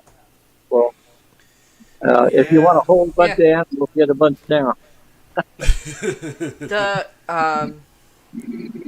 when you were able to get Alex's voice, what time of the year was it? I believe it was just the end of spring, just heading into summer when I caught it. No. Yeah, because it was still daylight outside, and it was just spring leaving into summer when that happened. What the heck was that? I don't know. The well, due to the fact you got short term and long term memory loss, Yeah. it wasn't. It was during the day, but it wasn't in the summer. Was it fall? It was on the eve of his fucking anniversary. Oh, that's right, December. It was wintertime. But it was hot as hell. It felt like summer here. And you thought you were hearing shit. Yeah, And you asked me to listen to it because I kind of have a keen hearing. Mm-hmm. I listened to it. You thought you did something wrong because I ran out bawling my ass out. Yeah. She sure did. I was like, oh great, I'm in the doghouse. He was able to wedge the bathroom door open, which is behind me. And Paramike said to me, did I do something wrong? I said, listen to it. You listened to it, your eyes got huge going, oh shit. Sure That's did. Alex's voice. You got it again a couple days later, about 24 hours later, but she didn't have a chance to listen to it. No. But I have it on here, but I just have to figure out how to change VLC to another format. Yeah. Due to the fact that it's RCA. I mean, my brother, when he died, it's kind of weird because it's similar symbolic to Paramike with his grandmother passing away on Christmas. With my brother Alex, he was actually killed on the 24th in 2010. Not natural or not by accident. He was actually murdered. Really? One, he was murdered for as a hate crime because he actually was bisexual, and the other reason, it was a way of getting back at like, I don't know, either trying to get back at me. The guy that did it, he had like the weirdest obsession with me. Never understood why. Before I got with my now husband, I was married prior. My first marriage. It wasn't my ex-husband, it was someone else. I was single for, I'd say, like about a year. And my biological mother introduced me to a son that she knew, trying to set me up with him, I guess. One date with him, and I had this weird vibe from him, like something wasn't right. He contacted me once or twice after the date, and I said, yeah, I'm not ready. I got off the phone, told my brother Alex about it, and he's like, okay, there's something odd if you automatically think there's something off with him. I went, it's some type of energy that's darker than what people think or hear about. And he goes, okay, I'll look into it. I told my other brother, Richie, about it. And he automatically got defensive in a protective type of way. And I'm saying that as an understatement. And he seen the guy once or twice. I started dating my second husband. I moved down to Florida before I start calling it East Side of Hell. Lower East Side of Hell. And I lived in a shelter for a couple of months. Had this weird, I want to say like a dream vision that something would happen to my brother Richie. And it was almost like a fight, but the fight ended up where he would die or something from being stabbed. I still got the fucking scar on my ribs. I took the knife for it.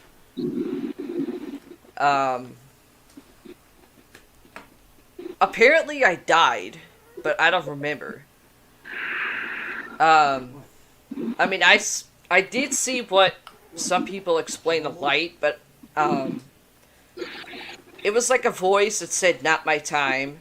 I was kind of in between. Went down what I would describe as hell. And another voice yelling at me to leave. I woke back up.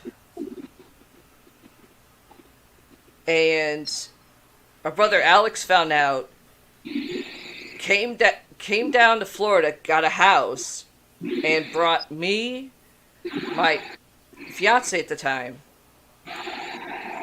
and Richie to his house, and he had 2 kids.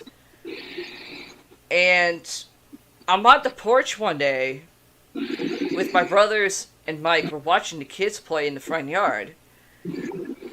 And my biological mother showed up.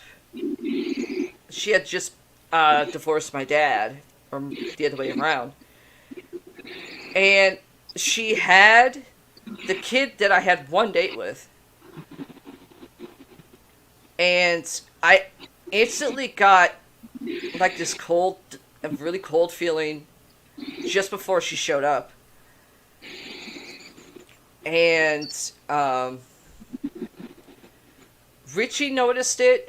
Alex, always took him like 2-3 minutes afterwards to figure out something if something's off or wrong. My mother shows up, or mother shows up with the guy, and she was trying to still play matchmaker. She didn't know I got engaged. And she's trying to be nice about it, but she was trying to force it. With her, she got married to my dad through an arranged marriage when she was a lot younger. When she was way younger, due to the fact of how she was brought up. She was trying to do the same to me. I didn't want none of it. And he kind of came over, just like automatically started coming up to me. My brothers, this was quite the show. My brothers automatically start beating the shit out of him on the front lawn. Paramike, he was having a beer on the porch and actually said, because at the time I started getting into wrestling, performing in it, and Paramike actually says, who says you have to wait till the weekend to see a wrestling fight? It's on the front lawn. Free of charge. Yeah. And Richie got a couple of good hits in. Alex got really fucked him up. And since then I had this weird vision where something would happen to Alex. And I told the both of them about it. Mike, he kind of brushed it. Paramike, he brushed it off like it was like a nightmare or something. My brothers, they took it serious because every time I had like a vision or something in my sleep, it would happen. And they got closer to me, even though their fights after that started to be like who I was closer to. Sometimes it was annoying, but funny at the same time. 2010, I moved back to Springfield, Mass. After my first promoter and a friend of mine died at the same time. And on December that year, at about 12:30, but like 3:30 in the morning, my brother Alex was seen by like 4 or 5 people fighting off a group of guys, and one of them stabbed him 5 times. And the weird thing is, he asked me to meet up with him at midnight, just when the 24th hit.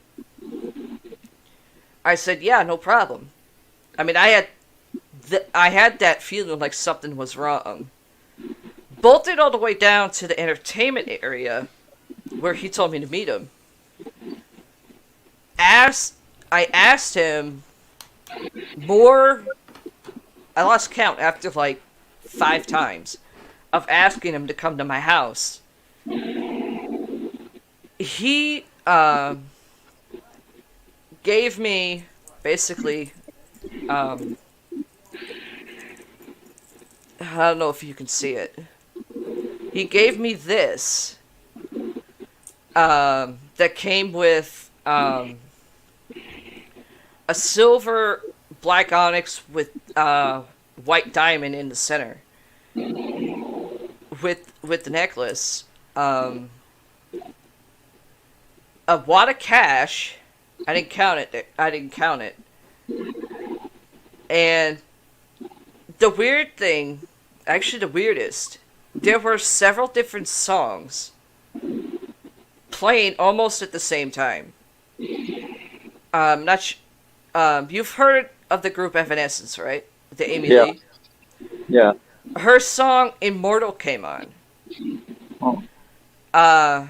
Then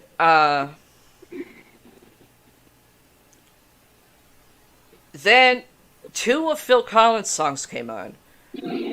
One was I'm trying to think. "You'll Be in My Heart" and "One More Night."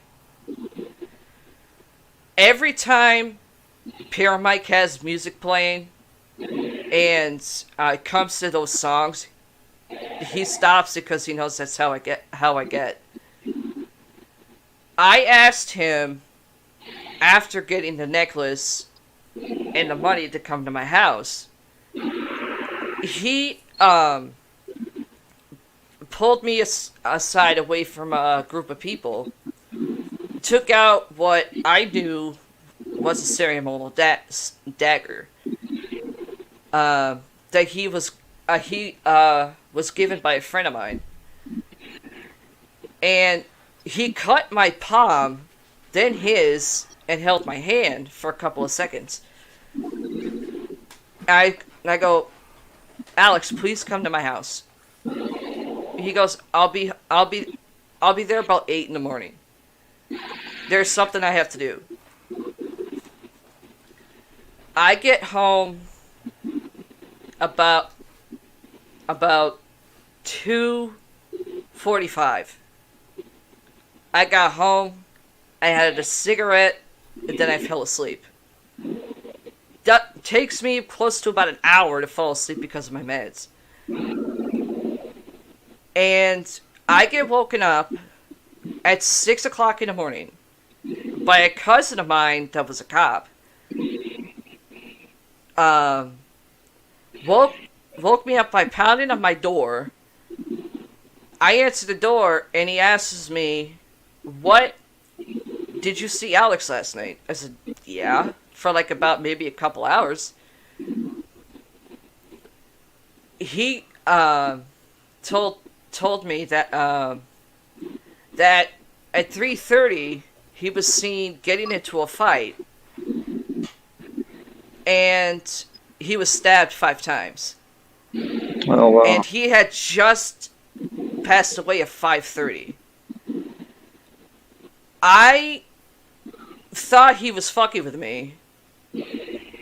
And I said, "Tell me you're fucking with me." He goes, "I'm not fucking with you." And he told me I had to go with him and identify him, because I was the last one that saw him, to see if it was the right one. I said, "What the fuck you mean, the right one? You mean to tell me for all these years you can't tell Richie and Alex apart?" He's like, "Well, they're identical twins." And I go with my cousin. Paramike, he's at basically what's supposed to be like a separate room with protective glass. My cousin pulled the sheet off. I technically don't remember what I did because I blacked out. Do you remember? No. Shit.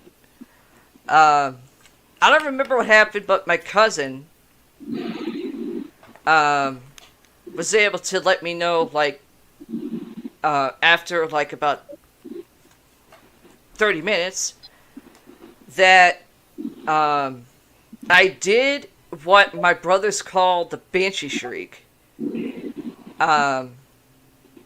That would indicate something was wrong, or if I'm in trouble or something. And I ended up flipping an empty gurney, and like through like 5 different security guards through the glass that Paramike was behind. um, had to deal with the funeral and everything for like over a month because I was waiting for the investigation. I was given like a picture over my phone because out of all the different knives the police in my hometown actually knew, they didn't recognize it. And I said, yeah, I know what that is. That's a ceremonial dagger for a sacrifice.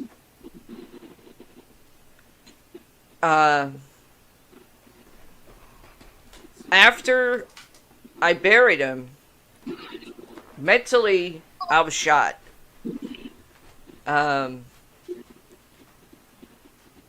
About, what was it, like a few years later? Something like that. My brother Richie got a hold of me after we had just moved down here and said they found the guy. I said, okay, who was it? It was the same guy Alex fucked up on his front lawn. He's in jail in more of a mental institution. Supposed to be there for life. Because the doctors, including the guards, were noticing like there was something really off with him. Because they're showing, like, had like records of actual pictures of me that the guy drew. From drawings to actual paintings. And that freaked me out a little bit.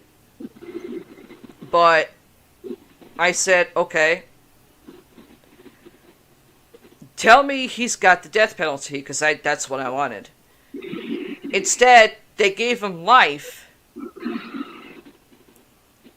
in a mental health institution for the criminally insane. And because of what I call last year's shit sandwich for everybody, I got called by the prosecutor of the case and said, because of what's going on last year that happened, that started, we're still dealing with it, they're letting him out.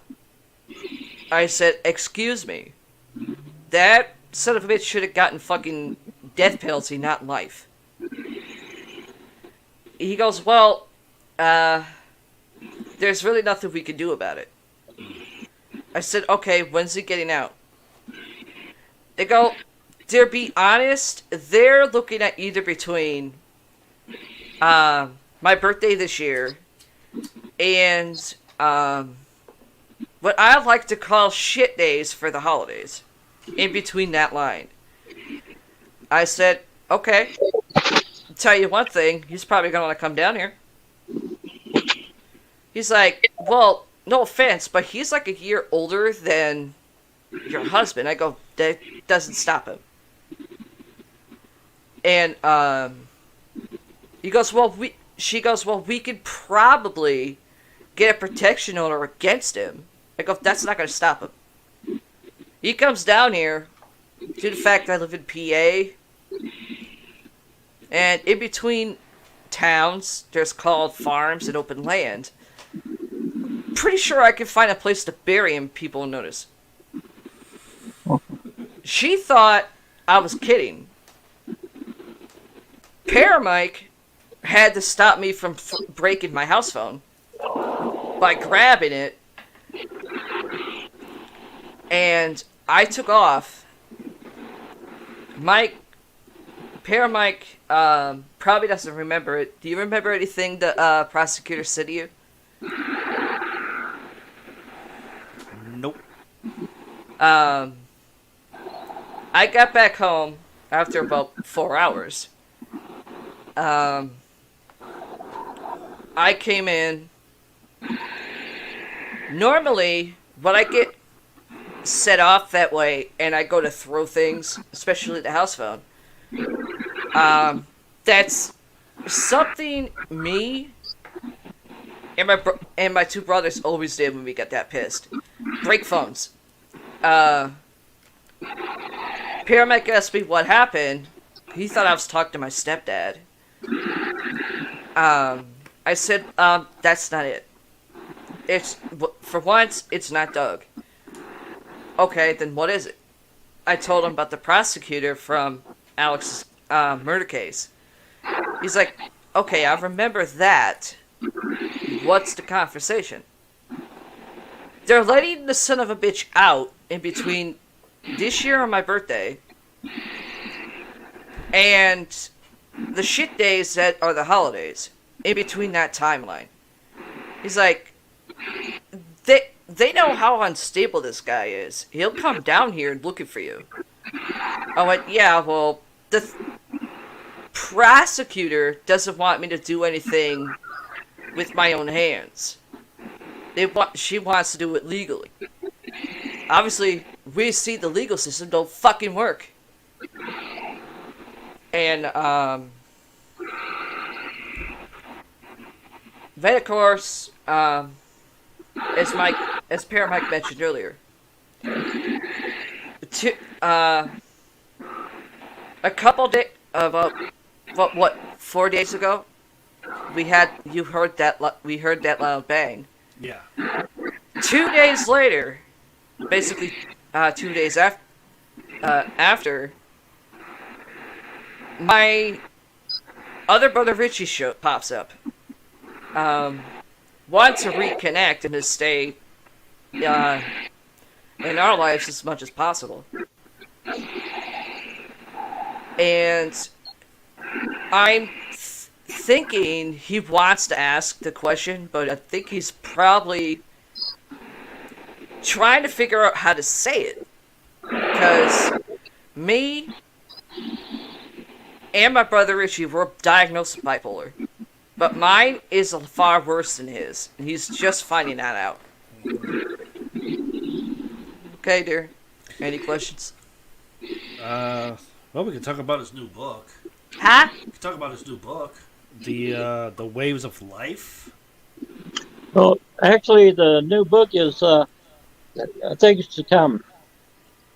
Things to I'm Come? also a psychic spiritual medium. So, The Waves of Time is, that was my fifth book. It's also a good book. Thinking about things that happens in your life, it seems like things happen in waves, and in your lifetime, and that's the reason why I wrote that book. But Things That Come, last 5 or 6 chapters in that book is things that I was told that's going to happen to the earth, starting when I wrote that book, pretty much, or from 2015 when I started writing books. But I was told that the things that's happening now, like climate change and the pandemic and stuff like that, it's too late. It's here. It's going to stay. There's nothing that scientists or anybody's going to be able to do about it. We're almost like at the mercy of whatever, and we just have to grin and bear it when these things happen. I wrote the book back about 2.5 years ago. My wife is my publisher. She's the one that does all the work on Amazon, and she got sick, and her health went to hell. And for the last 2.5 years, 7:30, everything else, she's finally back to where she can do that now again. So some of the things in there I'm talking about has already happened. or Yeah. are happening right now. But yeah, it's about that. Plus, I write stories, some other stories about things, also paranormal things. But it's a good book. Uh, from what I saw on the counter, it's about 200 pages long. But that's my new book. Be sure to buy that if you're going to. Can I throw a plug in for the? I'm a co-host of the podcast. Oh yeah, the Crossover Connection podcast. Yeah, we're on right now. It's summertime, so we're on every other Sunday. It starts at 6:30. Yeah, in the evening. EST. For me, it's 3:30 in the afternoon on the West Coast. Yeah. But it's more like people can call in and ask for a reading. We do some chat on there. We also do healings on there. I'm a healer, and so is Barbara, the host.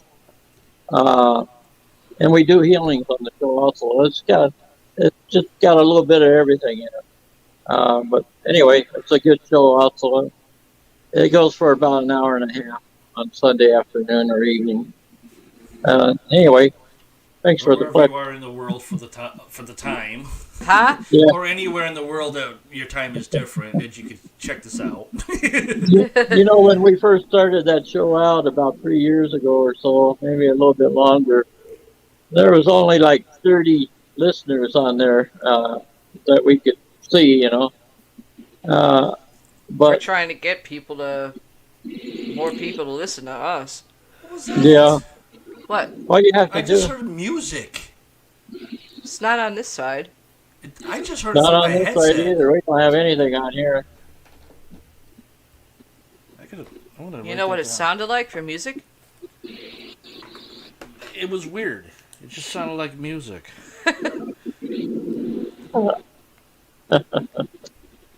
But anyway, we have listeners now in Japan and Australia and all over the place. So one time we had like over 7,000 listeners. So all I can say is just grin and bear it, keep with it, you know, Yeah, because obviously. it's word of mouth basically. You know, what do you do? You can Yeah. only advertise so much. Word True. of mouth. That is true. That's what you tell me every time my bipolar acts up. Yeah. So yeah, I know you were trying to send it to me, but unfortunately, like I said in the email back to you, I don't have an Amazon Kindle, and I Yeah. asked you if maybe you had like a PDF form of the book. Yeah. Would That's it the work only for way your I can tablet? read it. No, it won't. Oh. See, his wife, like he said, publishes his books on Amazon, Yeah. and I mainly have Android. Oh yeah. So Oh, I see. it's a whole different ballpark of how Amazon does it and how, authors and writers would send somebody a free Yeah. ebook or, whatever, just to read it before the show comes up Yeah. so they can ask questions. But unfortunately, I don't have Amazon Kindle, and I truly do not trust Amazon too well. No. One. Well, No their offense. freaking No offense prices to are you and your nuts. lovely wife about it. But, yeah. Well, figure Well, Amazon. what I'll do Their is freaking prices are you know, nuts. my phone's an Android, so Yeah. I have a sample copy that I downloaded. So I'll just go ahead and see if I can send it over to you. Okay, that would Okay. be cool. That works. Now, I did see a post, I think it was sometime last night, that the book is supposed to be coming out on paperback next week. Yeah, it will be out on paperback next week. It should, hopefully. You- we're working on the cover, and illustrators on vacation right now. the the artwork for the cover, she's really great at it. I don't know if you saw the artwork for uh, things to come. but it's like a Um, city in the apocalypse. Looks like you know you could have zombies walking down the street or something. The way the city looks, it just Yeah, there's looks a like lot of people that think, oh, there's a zombie apocalypse going to happen. yeah, right. You walk out Yeah, the front door, that's all you see yeah. nowadays. This should be the cover of it, right? that's it. Yeah, and Looks it's pretty just cool. buildings that's all messed up on both sides, and an old tree up there and stuff. A lot of smoke and stuff there. It looks, It's it, just good artwork. It really is. She did an mm, exceptional job. She did another book cover for us. It's called uh, "Ghost Stories Among Friends." And what I did was I asked uh, I asked all my Facebook people, all my everybody that knew me, friends, relatives, if hmm they would if they have a ghost story, to send it to me, and I would put it in my next book, and that's what I did. And this whole book is is about that. So mm. so anyway, Yeah, because that's what it's about. it looks like the building from from here down looks like something from like Waverly Hills Yeah. a Yeah, bit, Uh, and that is really good, but is Ghost that Stories of My feedback Friends, what she I'm did was hearing? huh? she lives in Utah. Ah, as I call She, it, hat you. Yeah, I mean, just the buildings here that are like not broken down looks like Waverly Hills. yeah, I mean that is like so spot on. Mm. And then you look like you get that paranormal mist coming up from the bottom of the book. That is awesome. yeah. Uh, Cause I Ghost have Stories of My Friends too. She got that building in there that she took a picture of one day in Utah where she lived. She likes to go to these ghost towns. And when she goes to these ghost towns, she likes to take pictures of the old buildings and stuff that's still there. And this one building she took a picture of, and she wanted to know, she said, could I use this for the cover of that book, Ghost Stories? mm-hmm. And I said, yeah, sure. I said, but could you put like a wispy type ghost figure going in through the door and stuff like that? And she really did. She fixed that up really, really good. It's really a great Oh cover yeah, for it. But that's like she's a good perfect. illustrator, really good illustrator. Yeah, so keep an eye out for that, you guys. This thing should be perfect. I just Well, hope I'm it comes. finding a lot of people now like ebooks because they take them to work and stuff, and they have them on their phones now and laptops and stuff like that. They don't buy the paperbacks so much. They buy an ebook. Plus, the ebooks are cheaper. Yeah, Yeah. I think I saw it for like $3 and I think like 69 cents or something. Yeah, $3.49 for my ebooks. Yeah. Yeah, but I had my paperbacks at $12.49 at one time, which was the going rate, and I just went through there now and dropped them all to $6.50. I'd rather sell a whole bunch of them and make a little bit than have have a big Yeah, price that's on true. them, not out Mm. of the money. Yeah. Way book prices are now, holy crap. But I Yeah, literally hope the book comes, down this end because I would definitely go buy the paperback really. first. Hmm. Oh yeah. Okay, well, yeah, I hope it comes out pretty soon. Then. Mm. Yeah, the only problem is I would have to go to Ohio just to go get it. Really? Yeah, that like if it comes to like Barnes and Noble, which is a bookstore in Ohio, which is like the next state over from us, Hmm. that's Yeah, gonna be a long walk for me. Just to get there, buy the book, and then come back home and just sit and read at Yeah. nights. Yeah. well, you could order it from Amazon. Mm. They'll ship it to you free. Yeah, that's probably true. I'll probably give it a shot at that one. Let's see. What else is there? Uh, Crap. Now I forgot what I was going to Oh, say. I know. Something that you asked me last night. You probably don't remember. No. What his take is on Ouija boards. Oh. I get asked that all the time. I'm not for him, nor am I against him.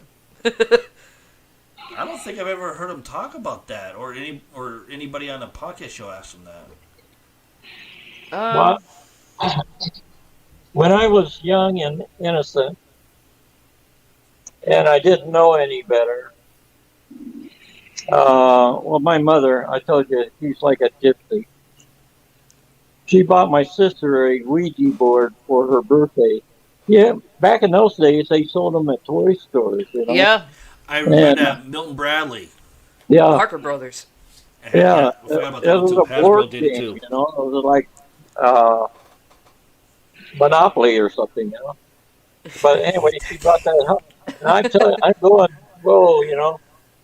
If you get into that board, it could really hurt you. I mean, if you Oh yeah.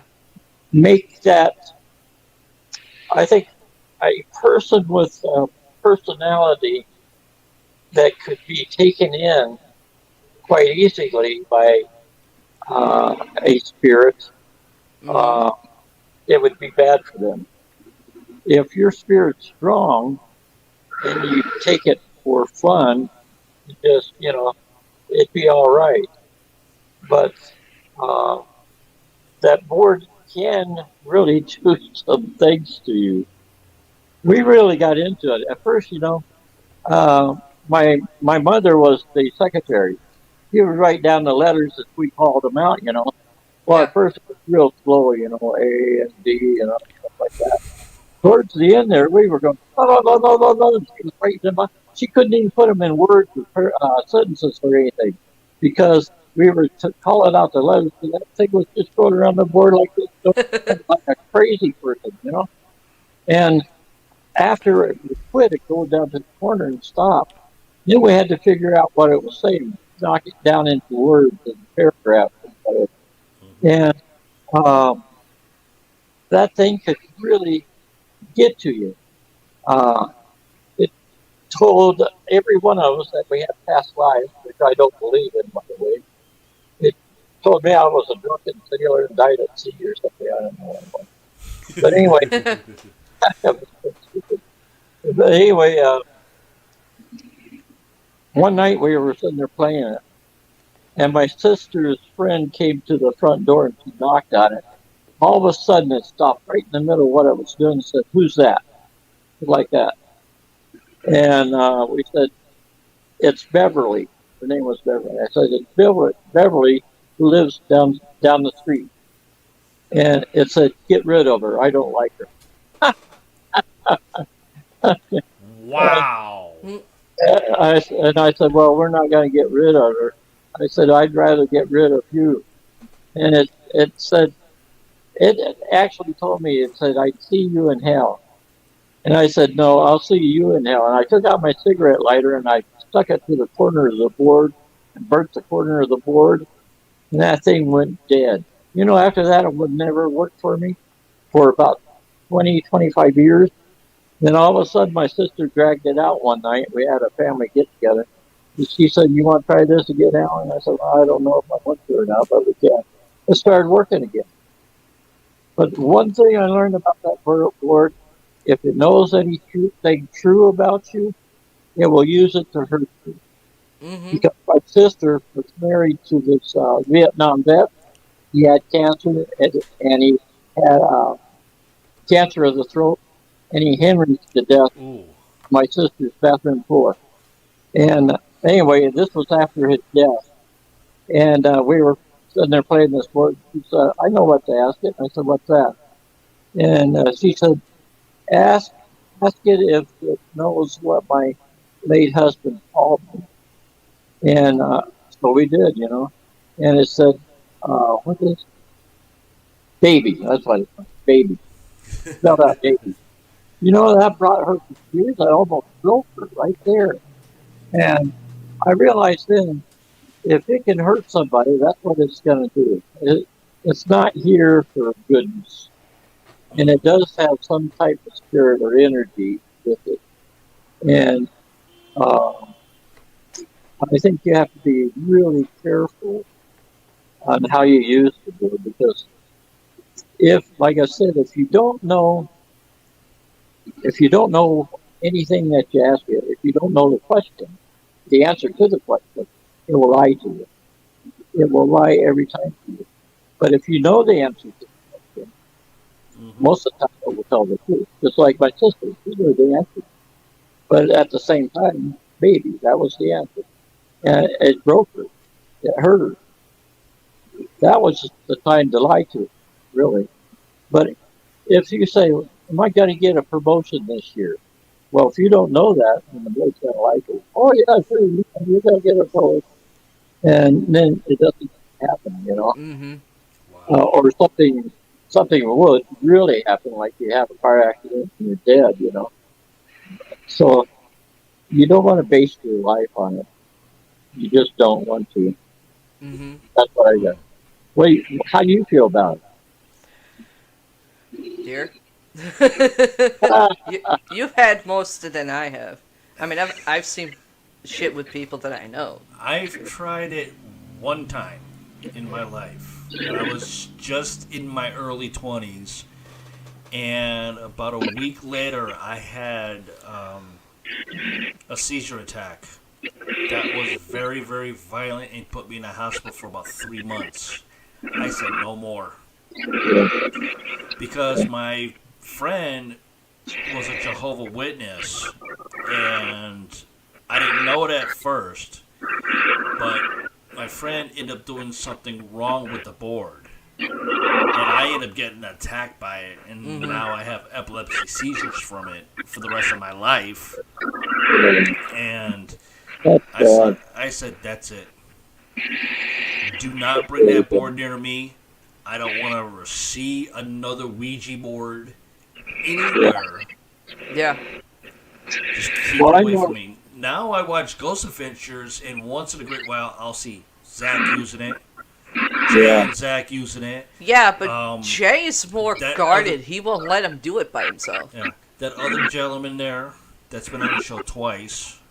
I can't remember his name, but it was the Zozo Demon House. Yeah. And then somehow Zozo found his way to another location through the Ouija board, but it was a different board. And somehow it was there. I'm like, that's it, turn it off. I couldn't watch that episode. Yeah. I hate the damn things. I just wish the company never made them in the first place. Well, I think Zach he's got some priest on the payroll or something. I just don't know how he can do all that stuff and still not be possessed or whatever. Because he does some pretty strange and weird things and bad things, actually. I don't know how he does it stay straight. I'm still trying to figure that out. Well, the guy you're mentioning that Zach had to go to the building that's in Oklahoma. Even though the things spelled out Zozo Mama, I think that came through because the guy's been attached to that idiot. Yeah.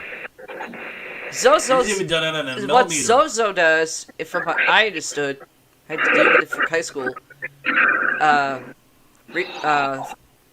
Freaking paper, book report. Zozo, it is an ancient demon. Nobody knows how fucking ancient it is. But if you encounter it, there's something seriously wrong with you. Yeah. Or you really want to know if it's a real demon. He figured it out the first episode. He wanted to know if he was real. He found out. Mm-hmm. Yeah.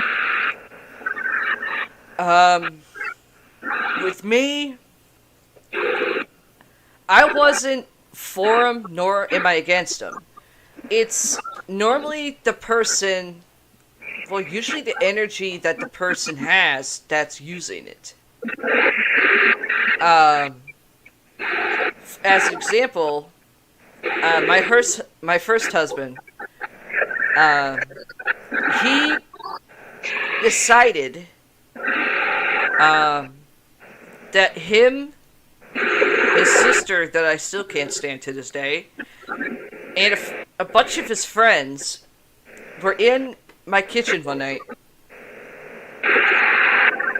and he decided to pull one out. And I was at work, and I had this feeling like I needed to get home.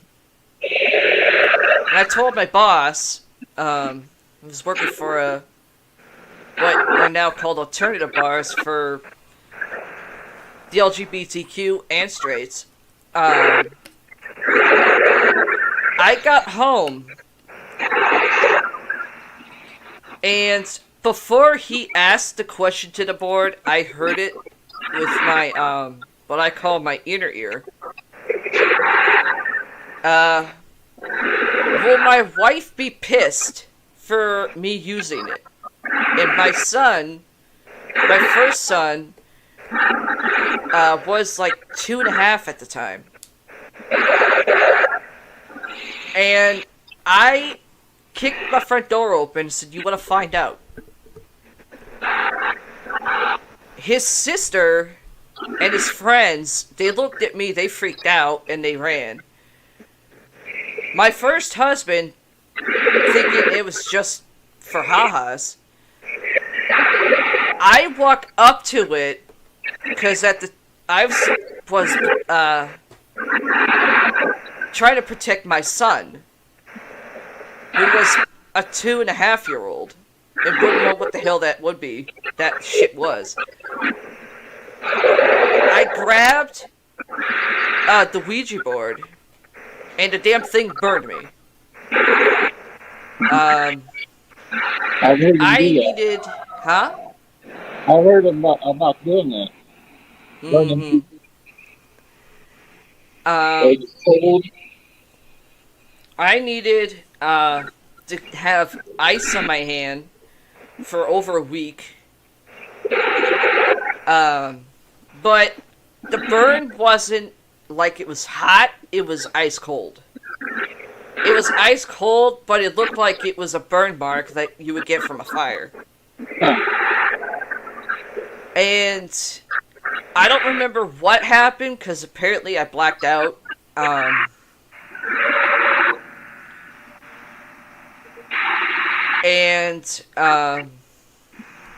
started noticing that my first husband got into drugs and started physically putting his hands on me. Tried to do it to my son, but I took him from my son. And I got fed up with it, and I said, "You got two choices. Clear your shit, go get yourself cleansed, or we're done."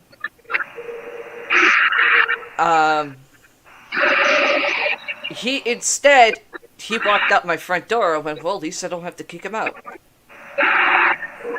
Started my divorce process, and thanks to him, the state got involved.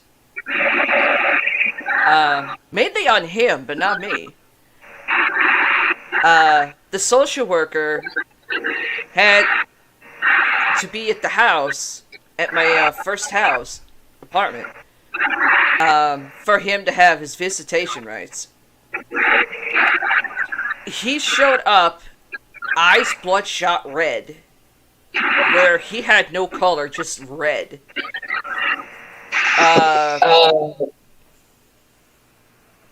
Let me see. Looked like he didn't freaking shower in days. His hair wasn't brushed. He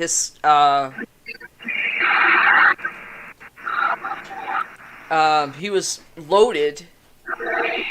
He was passed out drunk. what I would call passed out drunk, but he was still walking. And had amount of drugs in his system that would actually kill anybody that would be normal. That would do him back to back.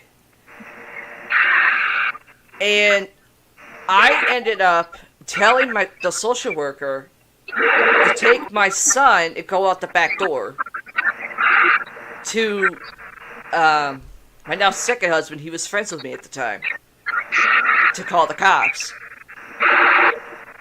She said, it's not a good idea for me to just leave you here by yourself, because the way he looks, he could kill you.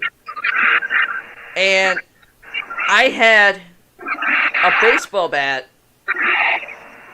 that literally had the words bitch beater on it. And I picked it up and I said, well, if I die, I ain't going down fighting. And he looked like he was possessed, but at the same time, I thought it might have been just the drugs. I don't really remember much of what happened because I got knocked out. He did get arrested for it. Shockingly.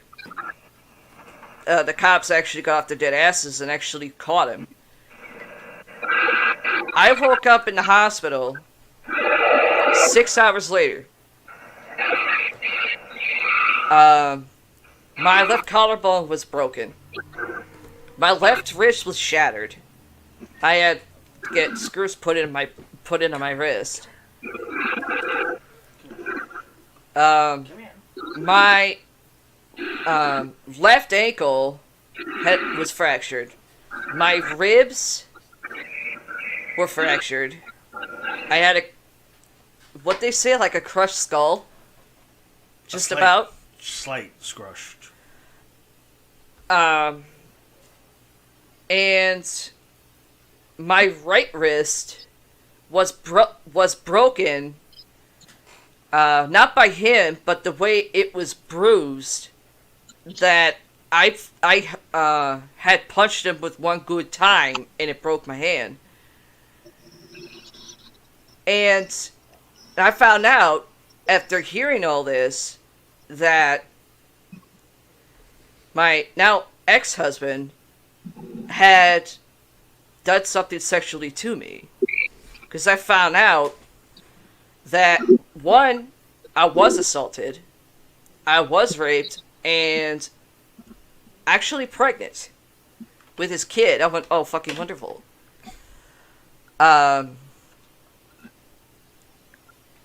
Paramike was holding my son.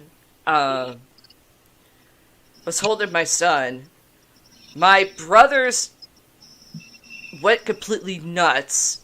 And there he goes we just again. Lost him. Must be getting close to his dinner time, and somebody wants him to go eat. Huh? Obviously, oh, wait a minute. He's back. Oh. See if we can get him back. There we go. Apparently something's trying to keep me from talking. Either that or something over in his place is trying to tell him, no. Maybe you're listening or something, I don't know. At least I know the shortcut you sent me anyway. That does it. And,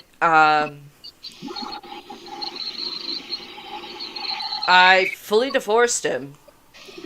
And he did a couple, oh, I'm sorry type of things, trying to, like, win me back. But my lawyer ended up getting a restraining order on him. Not just for me, but for my kids. Even after my second son was born. My first son was, about a year old? A year old, and my oldest son was about 4. And I was at work one day, because I was working 2 jobs. And I got called by a friend of mine who saw that my ex-husband was where my kids went to daycare.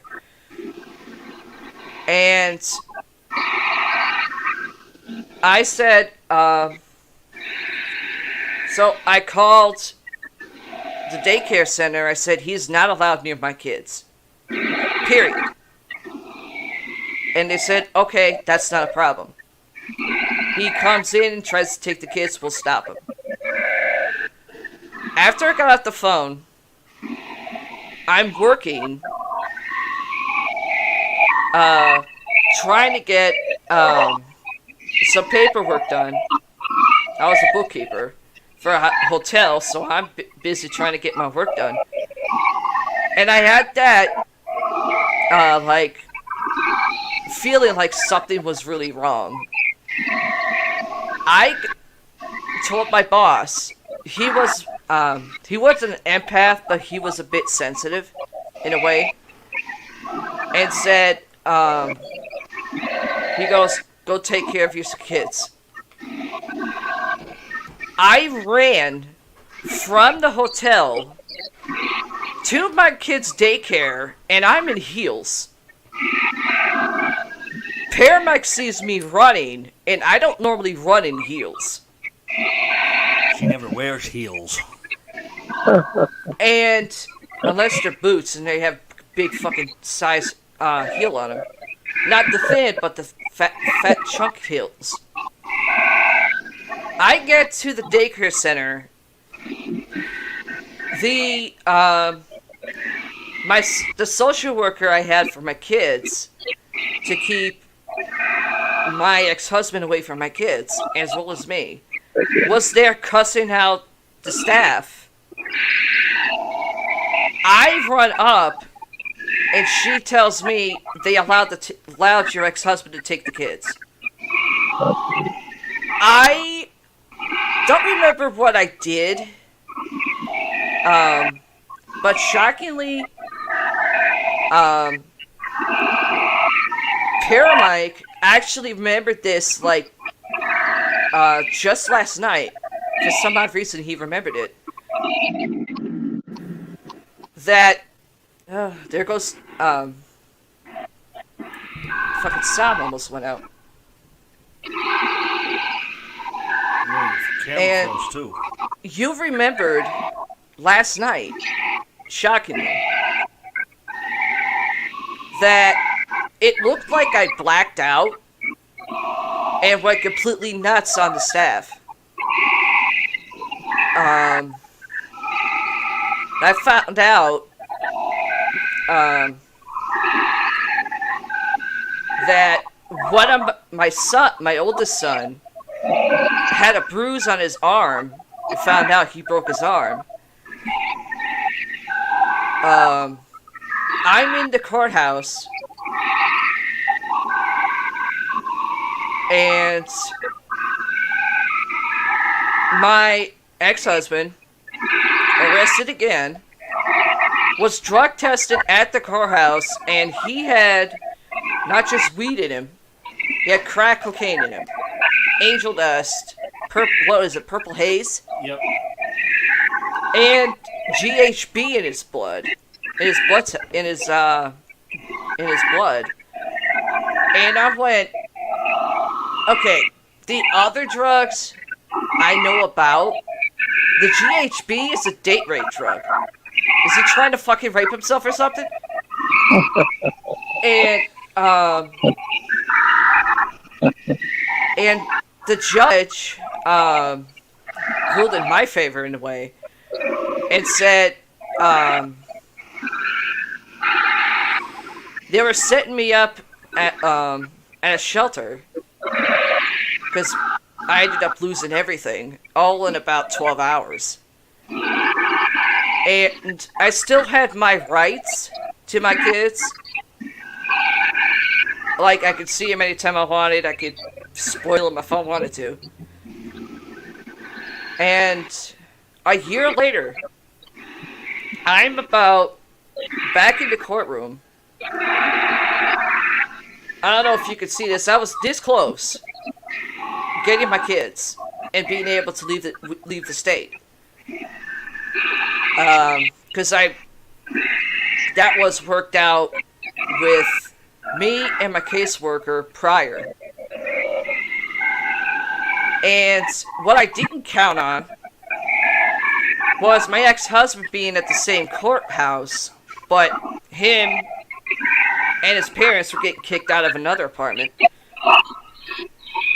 He ended up seeing me there. He wasn't stoned. He was actually sober. Comes over to me because he overheard my lawyer, Social Security, social worker's lawyer, and my kid's lawyer were in full agreement for me to get custody of both my kids and leave the state. And they would, help me get situated for 4 years. Until about the 4th year. My ex-husband didn't like the sound of that. And in front of Paramike and my brother Richie, threatened to kill me in front of a bunch of fucking guards if I left with the kids. And the judge found out because the whole thing was fucking recorded. And the judge said, none of these reports are on her, but since he's unstable when it comes to her trying to take care of the kids, he's a danger to the kids also. I lost my kids. And my son, my oldest son, 19 years old, doesn't know what direction he's going in right now, asked me what happened the second time I was at court trying to get him and Sean back, his brother. And I told him, because he's old enough to know. And he goes, I remember as really little, of my dad actually hitting you after he touched that damn thing. He was either possessed or he was by far gone prior. I went, to be honest, I really don't know. But that's what happened. He goes, okay. And he only heard a little bit about how I got pregnant with his brother, but he didn't really know what happened, and I ended up having a lovely conversation with my oldest son about that. And I spoke to him earlier today, and I said, and he goes, when you told me that, I got so pissed that I was shaking, and I want to kill him. I went, take a number and get in line, because there's a bunch of people already that want to kill him for money reasons. And he goes, I don't care. I go, okay, let me explain it to you this way. Your uncle that lives 9 hours from you actually oversees you on that. He goes, I take it that's probably why I was seeing you at the park and he's beating the shit out of my dad. That's why. He's waited for a long while to beat the shit out of him, and he was able to get to it that day, but he was actually trying to kill him. I go, so, get in line, because there's a lot of people that want to do that. Your uncle, ahead above you in the next state, still wants to do it. So, he overrules you on that. He's like, yeah, but you're my mom. I went, maybe, but I was his sister before you were born. He oversees you on it.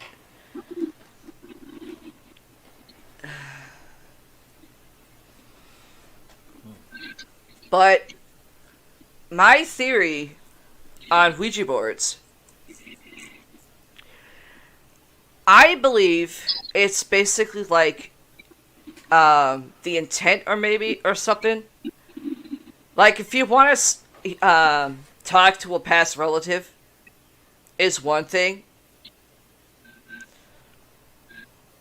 If you're a little too chicken to get try to do EVPs.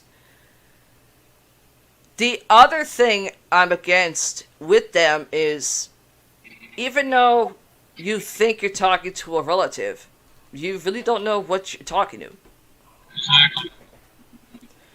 I mean, someone, in fact, my son actually asked me this about 3 weeks ago.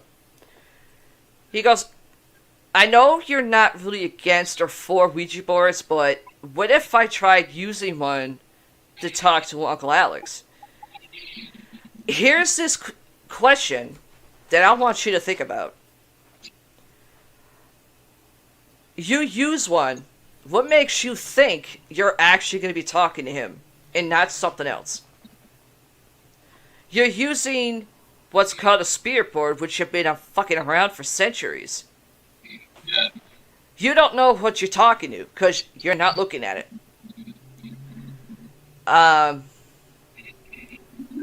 If you want to try talking to him, do what most people in the paranormal field do.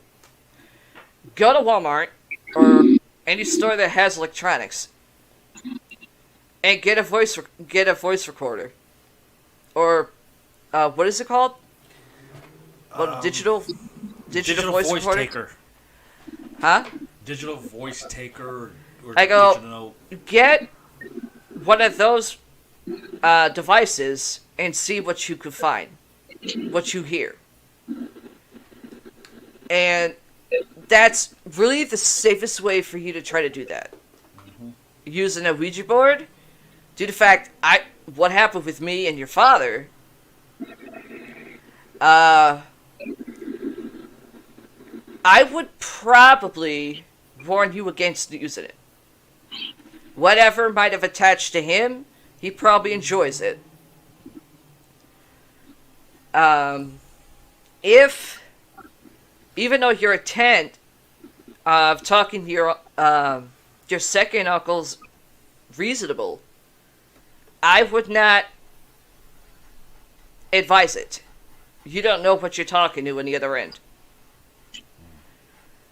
And your stepdad would probably put his foot up your ass so far you'd be tasting shoe leather for a month.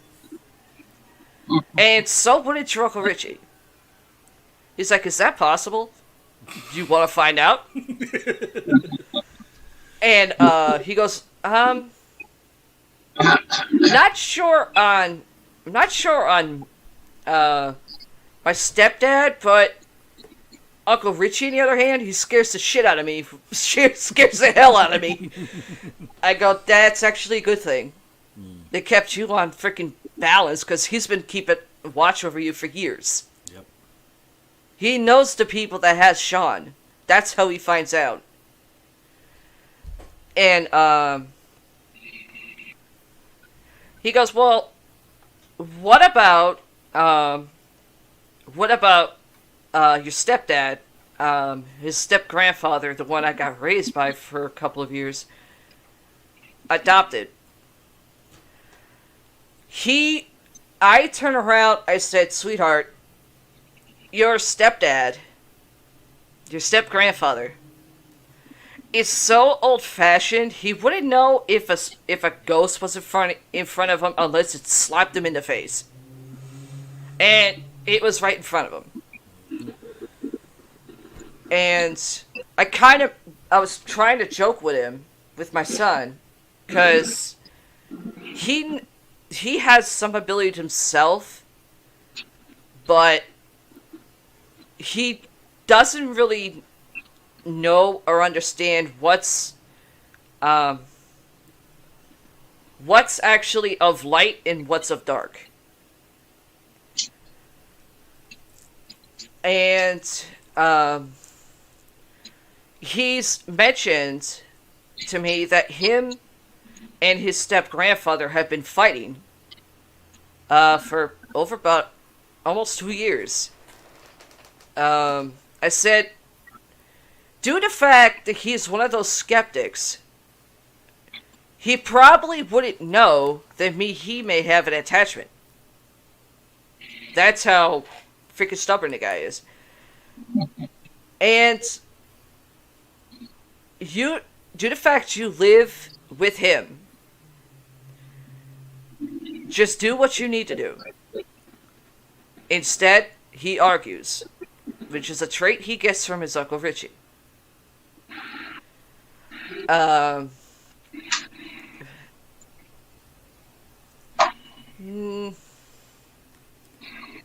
But he did tell me one of his friends, he was around one of his friends, who actually did use one.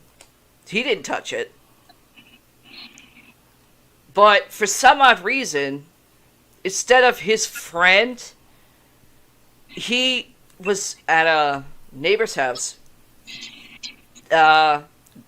doing his neighbor's lawn for like $20. And he's standing in the kitchen and he sees how he described to me a butcher knife hit the floor at his feet, but there were no knives around. I went, please tell me you left the house.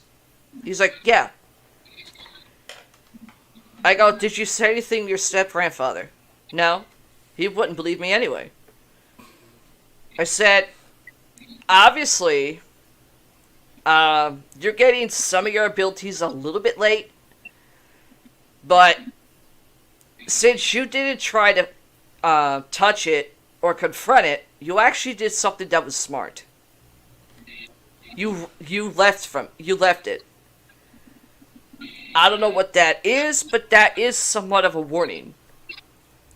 And if it's a warning on you, then mommy becomes white witch to fucking dark. And your friend is gonna have an issue. Stay away from that friend of yours. He actually listened. His friend, which is now his ex-friend, got into a fist fight. Not with anybody that my son knows, but he got into a fist fight on my son's birthday with another one of his friends. And after the party, my son's friend that got into a fight with the other guy ended up getting stabbed 7 times. Shockingly, the guy survived, but that's actually a good thing. I said, and he's told me this, I go, that is actually what that sign meant. The friend of yours that stabbed your other friend, not someone to have around anymore. Either they got something wrong with the guy, or he's on drugs. Or there's something mentally wrong with him. He goes, well, I did see him picking up my girlfriend from work, and he looked so strung out it wasn't funny. There's the warning. You actually listen to the warning, instead of ignoring it. He's like, okay. Anything else you want to ask? No. Before our guest probably has to get going. Well, it is probably his dinner time. I know it's past our dinner time. In Arizona, anyway. We don't eat until like late. Anyway, because it's been so damn hot over here. Yeah. And Europeans eat late too. Huh? he said Europeans too late eat too. late too, around 9, 10 o'clock. No, but we'll let him go so he can enjoy the rest of his night now. with his lovely wife, and hopefully he'll do our show again. Oh yeah. Sure. I'd be looking forward to it. All Okay. right. There's Maybe a he's got. bunch of stuff, man. I can tell you all kinds of things that happened to me. Well, Oh yeah, definitely. We'll definitely get into some more of Mr. Wright's life. Yeah. really. Not the spiritual side or the healer side, but the Yeah. paranormal side Yeah. of him growing up. And maybe we can get his wife on and see if she's Yeah. had any paranormal stuff happen. But to there her. is one thing. Have you ever heard Oh, of he left a quartz sparking? Have I heard what? I'm pretty sure you know, like gemstones and crystals, stuff like that. Oh, yes. Uh-huh. I got a shitload of quartz stones that I actually picked up off the ground. Because Yeah. I don't normally get the ones online, because I'm not trying to deal with that. Too much work to infuse energy into it. I was trying to make a quartz pendant for a friend of mine, because she's been having some problems here and there, and I couldn't break the damn thing. I'm trying to drill into it; it wasn't working. Paramike tried drilling into it; it broke one of his screws, Drillers. and I started using a freaking hammer and a screwdriver as a chisel. It wasn't breaking into it. I started hitting one of the stones with another that was bigger to try to break it, and after broke off a couple small little pieces. Then it starts sparking, and I'm like, okay, either the energy is a little too strong in this thing, or it's me. It's probably 'Cause- both. I had Paramike sit in our office to see it, and he saw the damn thing spark. Literally. And I'm like, okay, in my experience, that's either too much energy in the stone, since it's from the actual earth, or it's me. And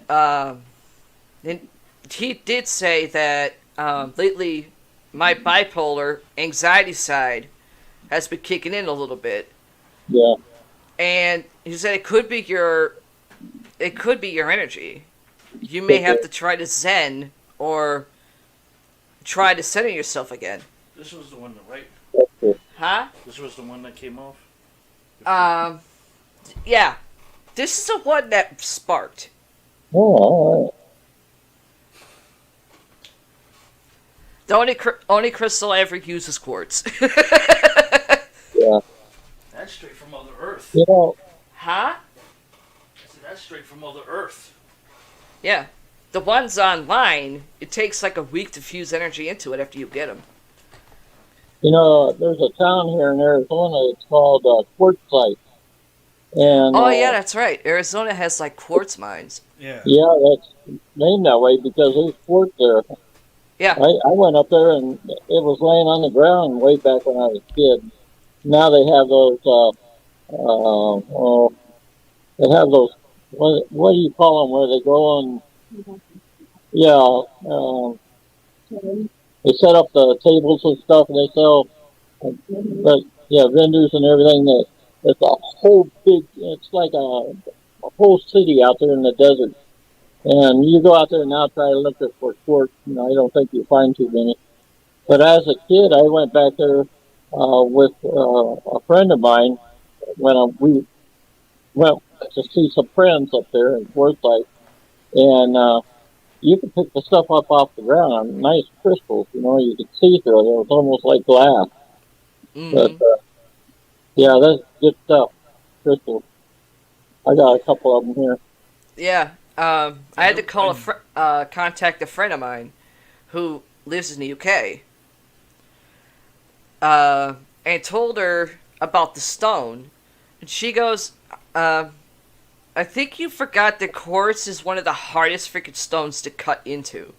Yeah. You actually need a diamond saw blade, and some type of saw to cut through it. Yeah. I went, how much are those? You know how they make usually necklaces out of quartz. They have Yeah, I like saw some a kind of tutorial wire. on it. They have some kind of wire or something that they wrap around it and bring it up, and then you can run the thing through that wire where they put it, rather than cut through it or drill through it. Yeah. I bought her this tool to try to do it, and it snapped the tool, Yeah. and it doesn't work. Yeah. So now I need to try to find a saw. I haven't made made quartz jewelry in years. Yeah. Yeah, but that was weird. I've never seen a spark like that. I mean, it looked like a fireball at first.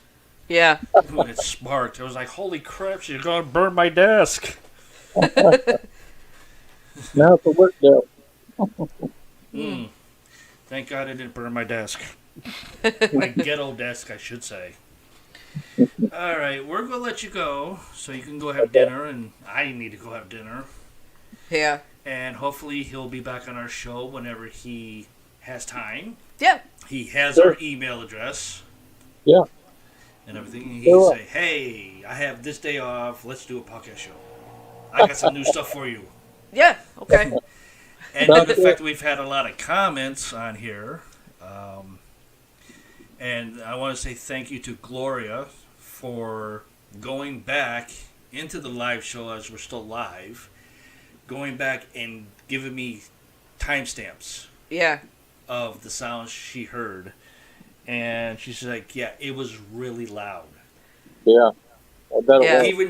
Even thinks she thinks it's even paranormal why the three of us were on, and it was also kind of weird that Alan here popped off after that loud bang hit. Yeah. Yeah. I was like, yeah. That hit, I know the sound of that hit. That was Alex's fist.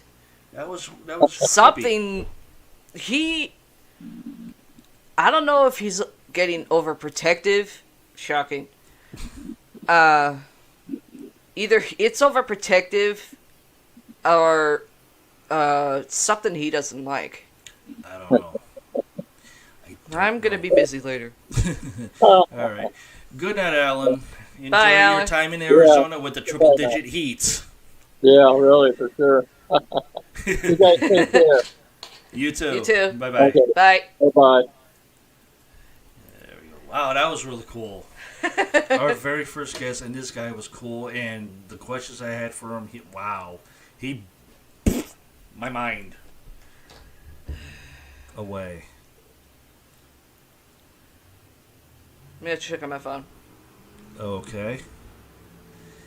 Well, let's see. It's 9:08. That's going to do it for myself, Paramike. You sure? Yeah, I'm hungry. My stomach is growling. Okay. I'm not even sure if my brother watched it.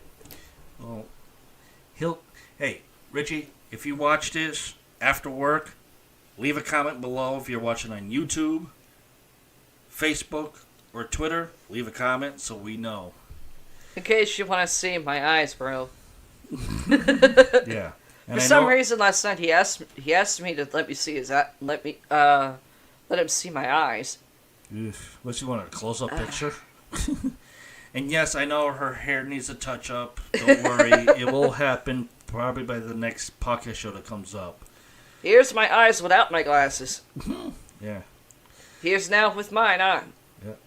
So, on Alan's podcast show, which he's a co-host, now I gotta find the stupid card again. Check out Crossover Connection Podcast. It would be 6:30 his time, whatever time here in the East Coast, Mid Coast, slightly Mid Coast to the West Coast, and everything. And ask him some questions. The guy's really cool.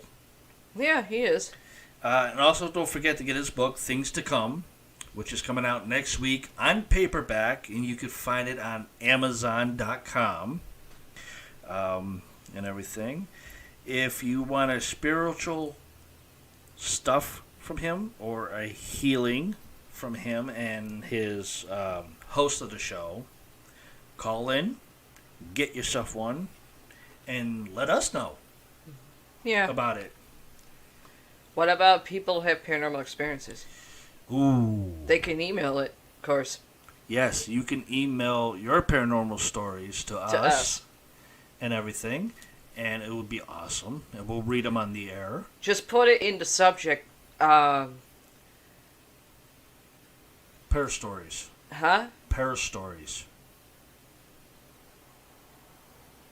Yeah, that'll work. In the subject matter. Yeah, just in the subject. Just type in my para story, and then throw it all down in the next part, and then send it. Doesn't matter if it's a PDF file. If you're using Google, just send it. Or create your own PDF file on your own computer, and then email it to us as well. But make sure you put on the top header right above it, para story. Yeah. If you got EVPs, we'll enjoy that too, but just kind of say where you're at, basically like set up the premise of it, what you think it at the if you want to know if anything's there, or if you hear certain things, you can promptly say what you think you hear, and we can clarify it. Right. Of course, my ears are more tuned. Yeah. Just make sure you send it as an MP3 file, because if you send it in any other format, I'm going to be spending about 2 weeks here trying to switch it. Yeah. From like whatever system you have to an MP3 file. And then we'll share it with everybody and see if they can also catch something that we might have missed and you might have missed. I said if we can play it on our show, Yeah. to see if anybody else can hear something that they have may have missed doing the recording, or we missed by listening to it and watching the waves. It's the same thing for photos. Yes, definitely for photos.